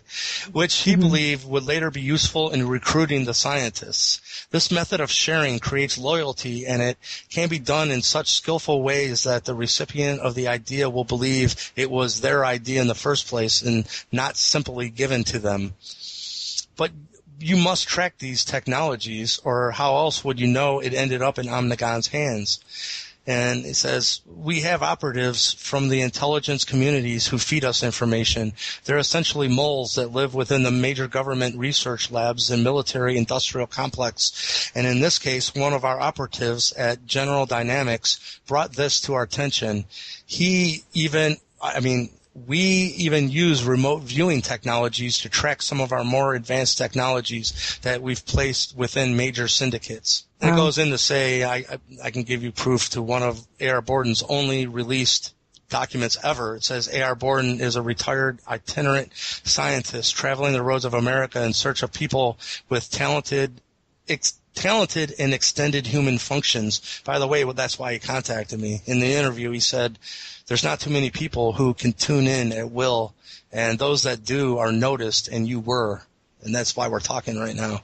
He and I became really good friends. I learned so much from him. But anyhow, it says he is the former deputy director of the Corporate Research Center and former executive director of the American Association of Remote Viewers. But what's really interesting as well is in this one only article he's ever released, he states, much of this was already known in the late 1990s, several years before Jameson Neruda let the cat out of the bag to a journalist named Sarah. That's what I was just reading you. So, there's no doubt now that, and I talked to him in person. What happened to A.R. Borden? He died last year, which is, I don't know if, to be honest with you, it seems like there was something happened behind the scenes, because you remember I was telling you that we did some work, and it was with a lot of other teams, and it was about igniting the Earth's magnetic field. In essence, creating a Dyson shell of light energy, which, picture this, if a single person ignites their Merkabah field and becomes a multidimensional travel vehicle, once you're removed from this, the Earth in the same way, if it was removed from this timeline and went into the cosmic ether for even 2 milliseconds, those 2 milliseconds might equal 40 years in this realm. So that's what they did. They said, in their own words, they knew Nibiru was coming through. They knew this wave was coming through. They were going to get the hell out of Dodge and take Dodge with them, is what they said. So you can imagine that if you put this orb of energy and put the Earth inside of a sun, pretty much, that even for 2 milliseconds, time goes on the outside, Nibiru's already come and gone. You see what they did? You know what I mean? Yeah, right. And right. Now mind you, they didn't know how we would re-enter at the other side and re-enter this timeline. Didn't even know if it'd work. They were really scared about it. Actually, they in their own minds, they didn't have a choice because it would have not been a good ending timeline. No. And they said, in their own words, they were really surprised that any of us remembered December 21st on the 22nd of 2012. I thought that was interesting. In their own words, they said they didn't know how time would restart for us. The next thing that happened was the next phone call. It was revealed to all of us that our mission was successful. But A.R. Borden was as scared as I've ever heard him in his voice. He said the problem is that we've really pissed off the elite, that they had a depopulation agenda.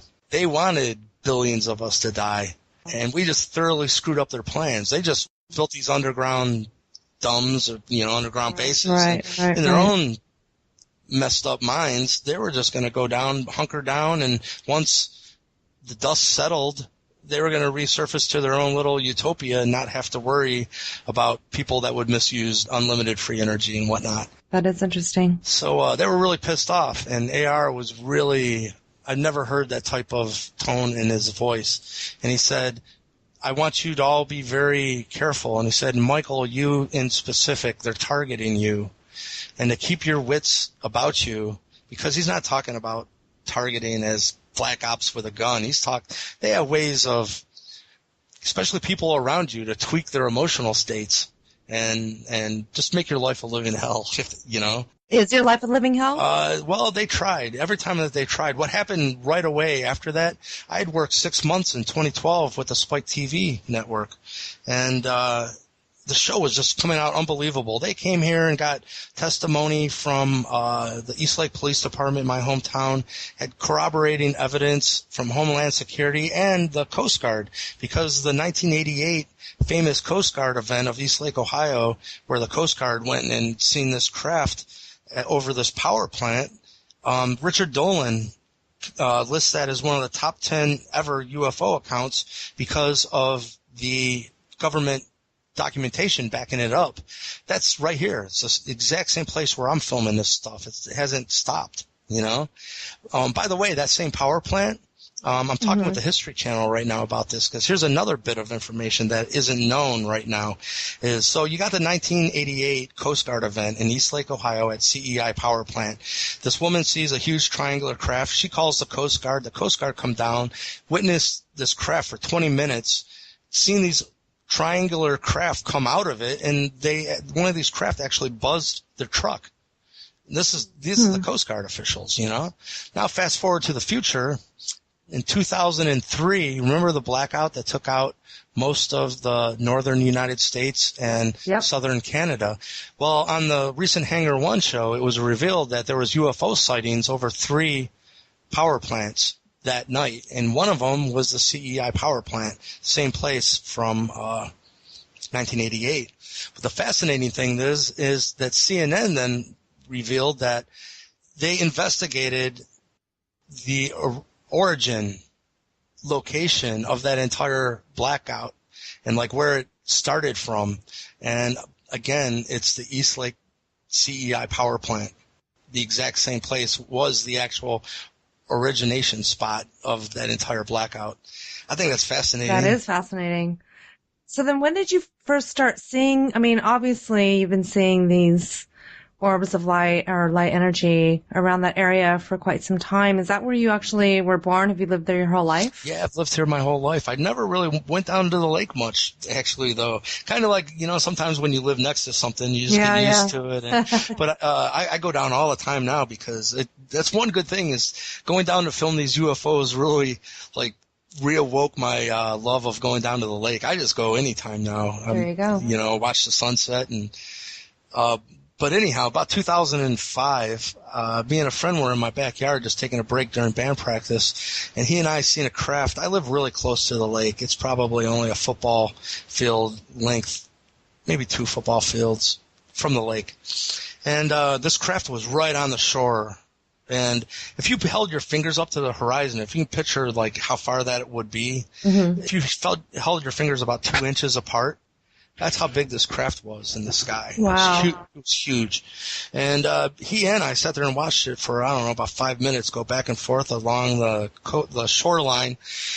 And I didn't get that one on film, but I had a camcorder. I really didn't even use it. It took me a year to figure out that there was a filming in nighttime mode, But I started going down to the lake and around sunset and just chilling out sometimes until about, I don't know, midnight, 1 o'clock, and if a huge ball of light flew by, I had a camera sitting around a tripod, waiting on them. Nice. Yeah, but that was the beginning of this relationship with them because every year it's almost like they began letting me know that they knew that I was filming them. Mm-hmm. And to be honest with you, I don't like filming them because when you see them with your eyes, like in no camera, no nothing, they are so beautiful. It's they're almost like multi-dimensional colors that are so vibrant and with the luminosity of the sun, Right. And when you're filming it, you're looking through a little 1 inch by 1 inch black and white viewfinder. Right. And it's really hard to film them. It's not as easy as people think.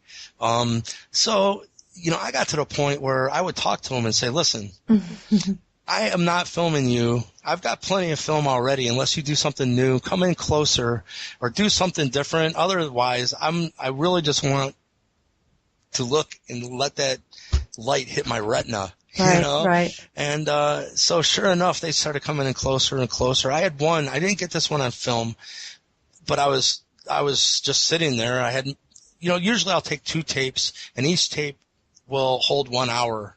So if it's a really busy night and I fill up 2 tapes, I don't even have I can't film anything else. So I put my camera away, and usually during those times I'm really happy because I feel like a responsibility of something cool. I need to film it to show it, But when I can, I totally just chill out and enjoy the night. So I'm sitting there, and all of a sudden, out of nowhere, this huge orb of light that would have been the size of like a small hot air balloon showed up about 20 feet above my head. And it lit up the whole beach area where I was, and it scared the shit out of me. First of all, I really thought I was going to be burned to death because I could see flame coming off of it. Picture if it truly was a sun, and you could see plasma and flame. That's what it was, but there was absolutely no heat. It was light without heat. That's amazing. Yeah, and there was no sound. So my fear instantly went away because I knew, well, I'm not burning to death. That's interesting. And I got to sit there and just stare at it at that close of a distance for probably about 8 seconds, which seemed a lifetime, That's incredible. And after that time, it just blinked out. I guess they can just raise their frequency because truly our eyesight, we only see such a small spectrum of the light spectrum. There's gamma rays and infrared, which is actually more energetic frequencies of light, and we can't even see it, So I think really they, if you can see them with our eyes, it's because they want you to see them, and they've lowered their vibrational frequency to become visible within the human eyesight spectrum. I've been giving a lot of thought to all the people who see things like you are, and the ones that actually see them more frequently, like you seem to be. And it's interesting where if you prompt them to do something or show themselves, that they do respond. And I actually am speaking to somebody right now who lives in South Carolina who sent me a few really remarkable videos of, I think they're very similar light anomalies that you're explaining. Mm-hmm. And, I can feel, and he feels as well, that there is a direct communication. So, you know, being that he said that and you're saying that as well, do you feel there's a reason for that? I mean, is it just to validate that what you're seeing is real, or do you feel that there's more to it? Are they trying to communicate something to you, maybe telepathically? Have you ever felt any sort of a message or anything? Oh, absolutely. Actually, the message came before the physical contact. It was being educated on a subject matter. At this time, there was no, well, I guess what I'm saying is it is now getting out there into the world, and it's the movie like The Secret or What the Bleep Do We Know? Mm-hmm. It's truly about how, and what our quantum physicists, our leading scientists are now figuring out, that consciousness lies behind all physical matter. Yep. So I was guided into spiritual information. What happened was, the beginning of this for me is I had a what would you call it? Tragedy. My aunt was murdered while living with my parents. She was going through a divorce, and this is in like 1997, I believe it was. And that's at this time, I hadn't gone through an awakening process or anything. It's what started the process, because I genuinely put out a plea to the universe that I needed some answers. You know, if there's anyone out there or in here, you need to speak up. I remember like pleading to the universe, and what I got was, instead of them just giving me answers, I got a thirst for knowledge that I'd never had before. And I ended up reading about 400 books. Wow. In about, I don't know, about a 2 or 3 year period there.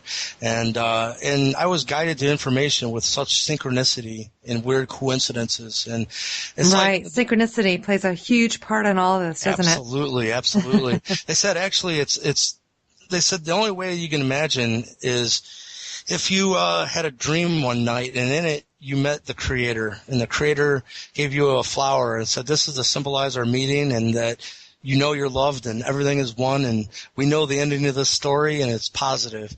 And you wake up the next morning, you're like, wow, that was such a beautiful dream. I can't believe it. And you look down and there's a real rose on your chest. Mm-hmm. Then what? Right. You know, and I think the point is that in everyone's own spiritual journey, that secret journey, that you'll start to recognize synchronicities in your life. And the more you pay attention, the more they grow, until they grow to the point that all doubt will be removed, that something is in communication with you. Absolutely. I could not have said it any better. Yeah, well. That's awesome. So that's what happened. And so I went through and I understood those principles. And then once I got to a point where I understood what was being communicated to me through all these books, I'll tell you the one that actually changed my life. And it was called The Seth Material. Oh, yes. Channeled by Jane Roberts. Yep. I was guided to that, and I got so taken with it that at my job, I worked for 15 years as a manager for this company that made dollar bill acceptors or money acceptors for gaming and vending. Mm-hmm. And we had 2 15-minute breaks and a lunch break. And every 15-minute break, when that bell would ring, I'd have my Seth book out and read it until the bell rang, and then the bookmark would go back in. I couldn't wait for lunch, you know? And I remember some of these concepts were, I was thinking so hard that it actually, like, my temples started to hurt. You know, I'd never experienced that before in my life. Information overload. Yeah, too much information. But that started it all, because then once I had read those books and started to understand what was being communicated, I tell you what, there's a big difference between information and knowledge. You know, information right. is you get it, then you got to start implementing it in your right. life. Right. And I figured, well, I got to start. I started to understand that fear is the mind killer. Absolutely. You know, and so if I didn't have any fear, what would I want to do? Well, music brings me joy beyond anything. And I thought, well, and this voice has told me, if you only had a mustard seed of faith, so to speak, and stepped out of your own life without a net. I had a house, I had a car. I was a manager at this company. I was making really good money. But I got to tell you this because it's part of this, because I helped them get a postal contract service. So you can imagine every post office in the United States, they have those stamp machines where you go in, you put your money in. I had got them this deal with the postal contract service to have our dollar bill acceptors in those stamp machines. So you can imagine it was a $35 million That's awesome. account. Well, one would think so. Oh, I was going to say. At that point, I loved my job. Me and my boss was one of my best friends. We were traveling all over the United States. I had a company credit card. We ate like kings and traveled and partied. Like, we were just having fun. All of a sudden, this bigger company seen the profit margin. Now, mind you, to make that postal contract service work, everyone kicked in and was working a ton of overtime and coming in on Saturdays. And this bigger company came in and bought the company out and laid everybody off. It went from 340 employees down to 20 employees. Wow. And I was one of the 20 they wanted to keep.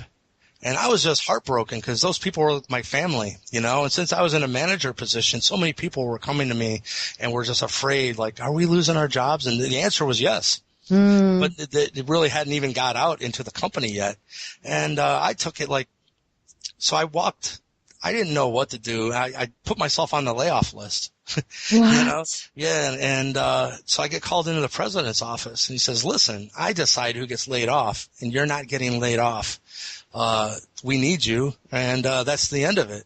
So I'm thinking at that point, well, this creating your own reality stuff ain't working real well. You know what I mean? So I'm like, what to do? And I didn't know what to do. So you know what I did for real is, this is fucked up now that I think about it. I told you the first Mormon temple is here, and the actual park where they quarried the stone is called Chapin Forest. I didn't know it at the time, but that has been my oasis my whole life. When I had, I've been going there since a teenager, So at this time, instead of going to work for an entire week, I got up just like I was going to work, and I just drove to the park and meditated and just tried to find some center. And I for a week, I just didn't call in or nothing.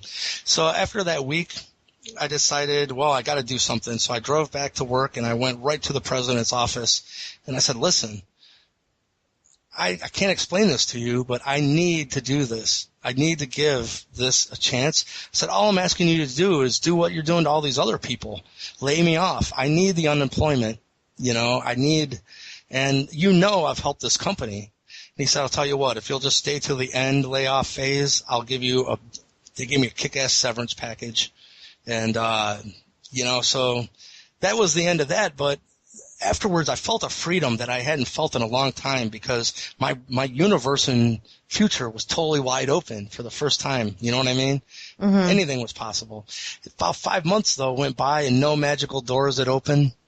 Nothing had happened. And at this time, I had the most lucid vision dream that I've ever had, actually, in this.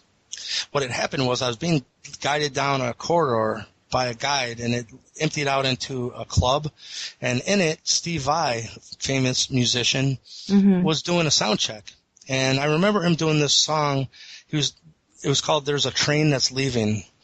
And it was really spiritual. I remember these lyrics. And he was actually levitating above the floor. And as he's singing, he floated over to where me and this guide was. And it was like this sequence was encoded right into the song. The song's like, na na na na na, and he says, welcome aboard. It was dead silence, but when he said welcome aboard, it was in like a Hollywood divine God voice. Oh my God. You know what I mean? And it woke me up right out of the dream. I was like, what the hell is that about? So the next day I had this nagging feeling that there was this synchronicity waiting for me at his website, vi.com. So I thought, wouldn't it be weird if I went there and there was this new, a news blurb saying he's working on a new song called There's a Train That's Leaving or something? Weird. That would be pretty weird. So I get to his website, and the first thing I see, it says, enter the Steve Vai Ibanez Guitar Challenge. Well, the fur on the back of my neck went up. I knew I was going to win that contest before I even recorded a single note, because I just met him the night before and he said, "Welcome aboard." Oh my God. And then for real, in real reality, I ended up winning the contest. Are you serious? Yeah. So they Wow. flew me to a G3 show, which is Satriani, Joe Satriani and Steve Vai, and there's usually a third guy then, which is, they've had Eric Johnson. Every year is a different third guy, but well, congratulations on that. Thank you, because Steve was such an inspiration to me as a musician, and he was one of the most enlightened people. Matter of fact, I brought him a Seth book, Oh, did you really? Yeah, and I handed it to him, and he smiled. He goes, I've read every Seth book. He said, "Are you serious?" Yeah, he said, "Don't get wrapped up in the messenger. There's still something higher." And I said, "Oh, wow, that's so important." Yeah, and I said, "Right on, man." But me and Steve have become friends. It was part of the contest, but he actually gave me one of his own personal guitars, which I treasure, because the dude truly is one of the most enlightened people, and that led to me knowing Joe Satriani, and Joe offered me a PV endorsement deal for his amplifiers at the time, and I actually ended up getting Joe to be in the same UFO documentary that Boyd Bushman is in. Really? Yeah, I got Joe and Steve. Steve made a cameo. Didn't say anything. It was just me and him meeting at the NAMM show. But Joe let us film him talking about his own viewpoint on extraterrestrials, and that's in the movie. So tell you what, those are, that is almost weirder to me than seeing a UFO. I'm sitting there, I'm the one holding the shotgun mic while we're filming Joe Satriani, I'm just kind of pinching myself. And that's the same way, when I met Steve I was so nervous, but the first thing he asked me, he's like, "Are you hungry? Are you thirsty? Do you need anything?" Wow. I'm like, "No, man. I'm getting pinching myself. I'm being punked." Exactly. That's really awesome. Well, I know that there's something about the music, and I don't know if you've been following a lot of what Grant Cameron's been researching about experiencers and music. I've been on this track I got Michael Luckman involved. He's okay, great, right? Yeah, so I think it's a fascinating subject. I'm glad you're interested in it. Oh, definitely. I mean, he and I talked about this, and when he started posting a lot of these things that he was researching, it's like something hit me on the side of the head, and I went, "Oh my God, okay, yes, now I know why." It's like all of a sudden everything made sense to me, and I mean, I have loved music my whole life. And when I was really young, I was really into progressive rock, and I was really into the band Yes. Oh, right on. And there was just something about John Anderson. It was just, I can't even tell you what it was, but I was like almost 12 years old when I bought Relayer, which is like, there's 3 songs on the whole album. The first side is 1 song. Okay. Mm-hmm. And it was so trippy that, I mean, my house was filled with, like Glenn Campbell and like Herb Alpert and the Tijuana Brass and Engelbert Humperdinck and the Beatles. Why would I resonate with something like that at that age? Right on. And I ended up becoming a singer. I sang in choir all the time. And I was in a band in high school. And my drummer, he would go out into his car during the break and, smoke a joint. And I remember hearing this music coming from his car, and I was like, "What the hell was that?" So I went out there and I just knocked on the window, and he rolled it down, and he was listening to like Peter Gabriel, like the early Genesis, like Lamb Lies Down on Broadway. And yeah, right on. And we all know, I mean, not we all know, but I've come to find out that John Anderson and Peter Gabriel seem to have a little bit more information when it comes to, the consciousness than like most people would. And they seem to convey it with their music. And maybe it's not just lyrically and in the composition, but maybe it's even in the resonance of it. Oh, yeah. And I think that there's something about the resonance of music that seems to vibrate and speak to certain people for maybe a certain reason. And I used to paint listening to, yes, these huge abstract acrylic paintings that, I used to draw, I'm an artist as well, and I used to draw drawings of like, the airport on Mars, and just the whole terrain and what they looked like. And, but it was the music that inspired me to have these things come out of my hand. So is there a connection between vibration, sound vibration, and the mind and the way that our brains are wired, or recalling memories? Well, it's provable now. I can send you 2 scientific reports that they know that music, first of all, it taxes the human mind more so than anything else. Even rocket scientists and quantum physicists, nothing that they're doing makes neurons fire anything as close to a musician, because truly music is one of the only 2 things that is known that makes both hemispheres of the brain fire simultaneously. Everyone knows there's the analytical side of the brain, and then there's the creative side of the brain. Right, the right and the left. Yeah, and right. That most people, their whole life view and the lens that they put before how they perceive their reality is either through the scientific, analytical, engineering side or the creative side. Music makes both sides fire simultaneously because it is creative and mathematical simultaneously. Right. By the way, the other thing that they know scientifically, what makes both hemispheres fire simultaneously, is meditation, which is interesting. But there's studies now that have shown how it actually changes the human brain, that when people are introduced in becoming music and they become musicians, it rewires on a minute scale, the human brain. But here I think that, this is going to be perfect, because I have a letter, the first letter of, I should share this with you too, that A.R. Borden sent me is called A Letter to Michael, and it's like an introduction letter to why that they think that we've been drawn together and what they are and what they have to offer me, And he says, you also have music in you, but not in the sense of just playing guitar or composing songs. You see, to create matter, you need music, or more specifically, sounds. Not just any one sound, but specific sound frequencies in combination. You'll also learn about this in your course of concentration, and you'll learn how to use them to light and code objects out of thin air. Remember I was telling you about LERM? What we were originally speaking about. Then he says, and the kind of music you may come to know and write and produce will be nothing like what exists today, because you'll most likely to learn to use the true Pythagorean scale from which creation itself comes. Now, Pythagorean scale is really interesting because I think I was just talking about this. Go on. It's the difference of our musical standard being put into 440 right. By the Nazis, and the true Pythagorean scale has A at 432.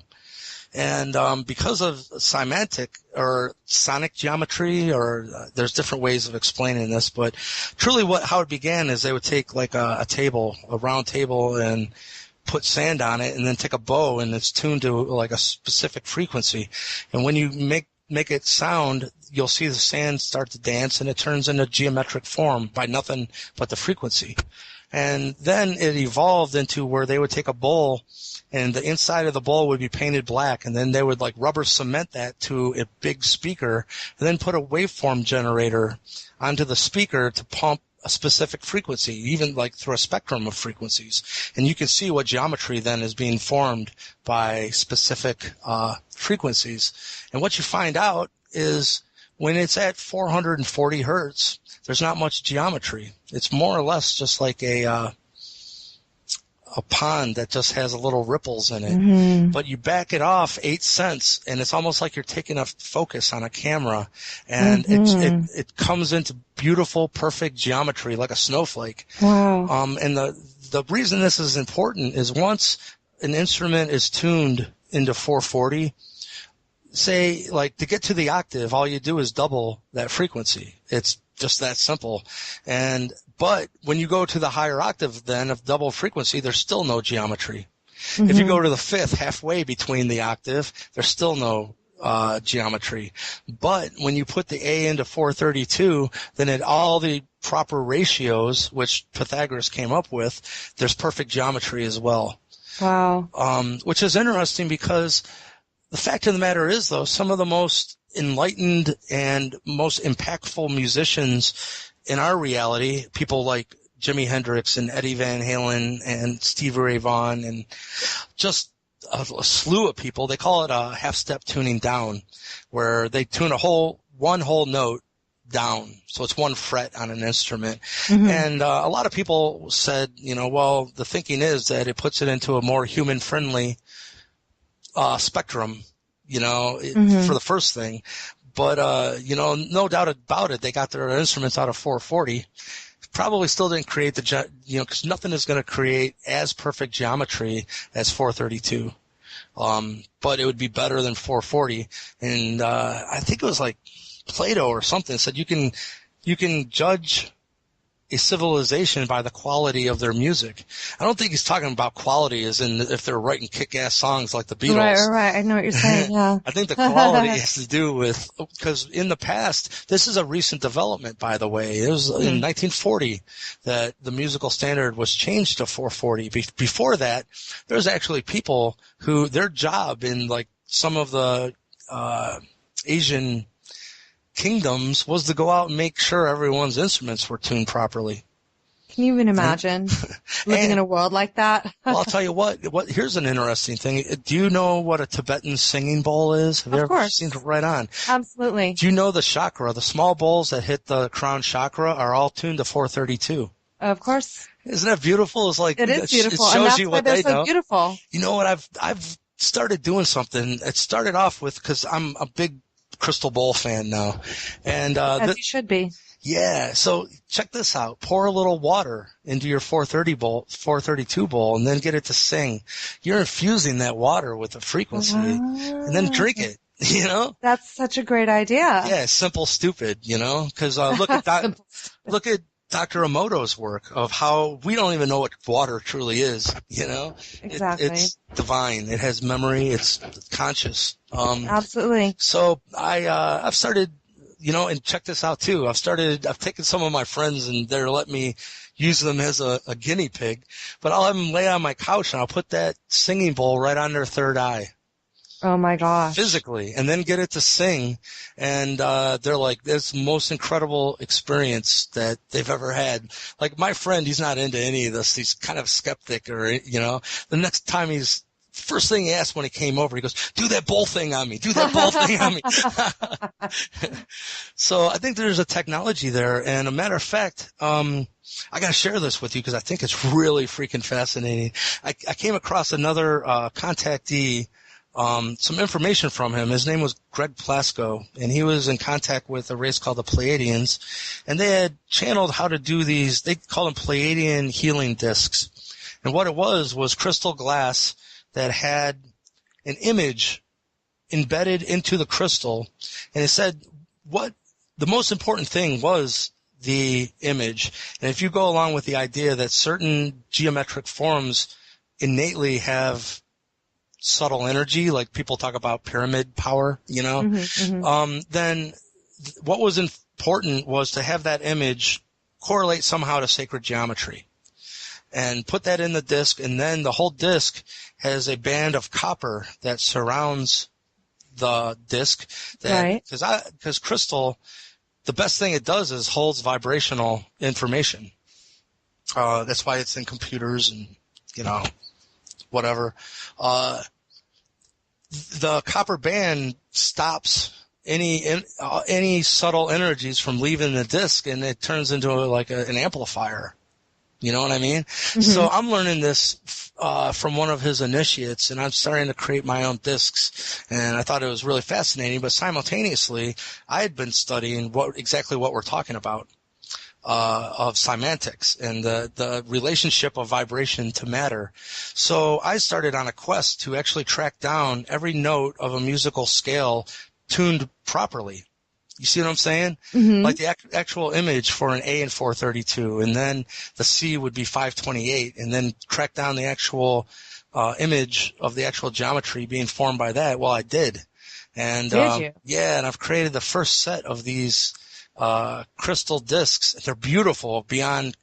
When you see them, they just speak. And I would love to see them. check out how I just posted some pictures. Actually on my Facebook wall, my larger, I don't know what they call it, like the Cover photo. yeah, the bigger one is all the discs on a table. And Oh, that's cool. I'll have to check it out. yeah, because they're beautiful. And I'll tell you what, I've been.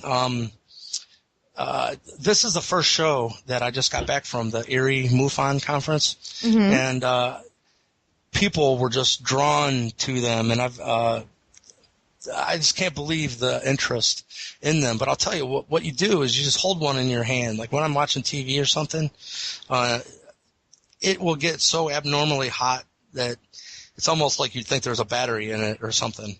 And at that point, obviously, there's a lot of energy in it, and you can do with it whatever you want. You could will it, intend it to, to heal your water or food or chakra centers. What did you make? I'm looking at them right now. What did you make them out of, actually? They're crystal glass that I found a very specific distributor, which he was led to, which was nice. But that's the hardest thing, is getting the product. And they're very specific crystal glass that are made to really awesome tolerances. And then it's kind of like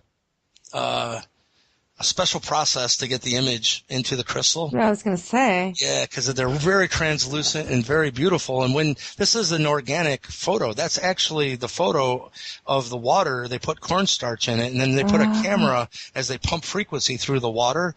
So that isn't been created by a computer. That's incredible. So my thought was, obviously, sacred, and see the front one there? See how I superimpose sacred geometry over one of the sonic geometry. So it's almost like a demonstration disc to show you truly what this is. That's incredible, because it's exactly symmetrical. Oh, yeah, it's perfect. So, yeah, so what you find out, even through, it's an easy process for here, and I'm working on the brochures because this is how new this is. There's a lot of knowledge out there of how the different musical notes of the scale relate to the different chakra centers. Of course, yeah, so definitely. Even for people that use Reiki, they could use a specific disc of for the specific. Well, funny you should mention that, because I do. Oh, well, there you have it. And people. Well, I'll tell you what. Once that gets charged up, you can feel it. It's great. I can see how that would definitely. Well, I'll tell you what. Be an incredible feeling. I'd love to check that out. I will send you one for free. Just because. Are you serious? Yeah. I gave Richard Dolan one, too, and he was freaking out. He goes, "This is the most beautiful gift anyone has ever given me." But, That's a good thing that you did that for him, by the way.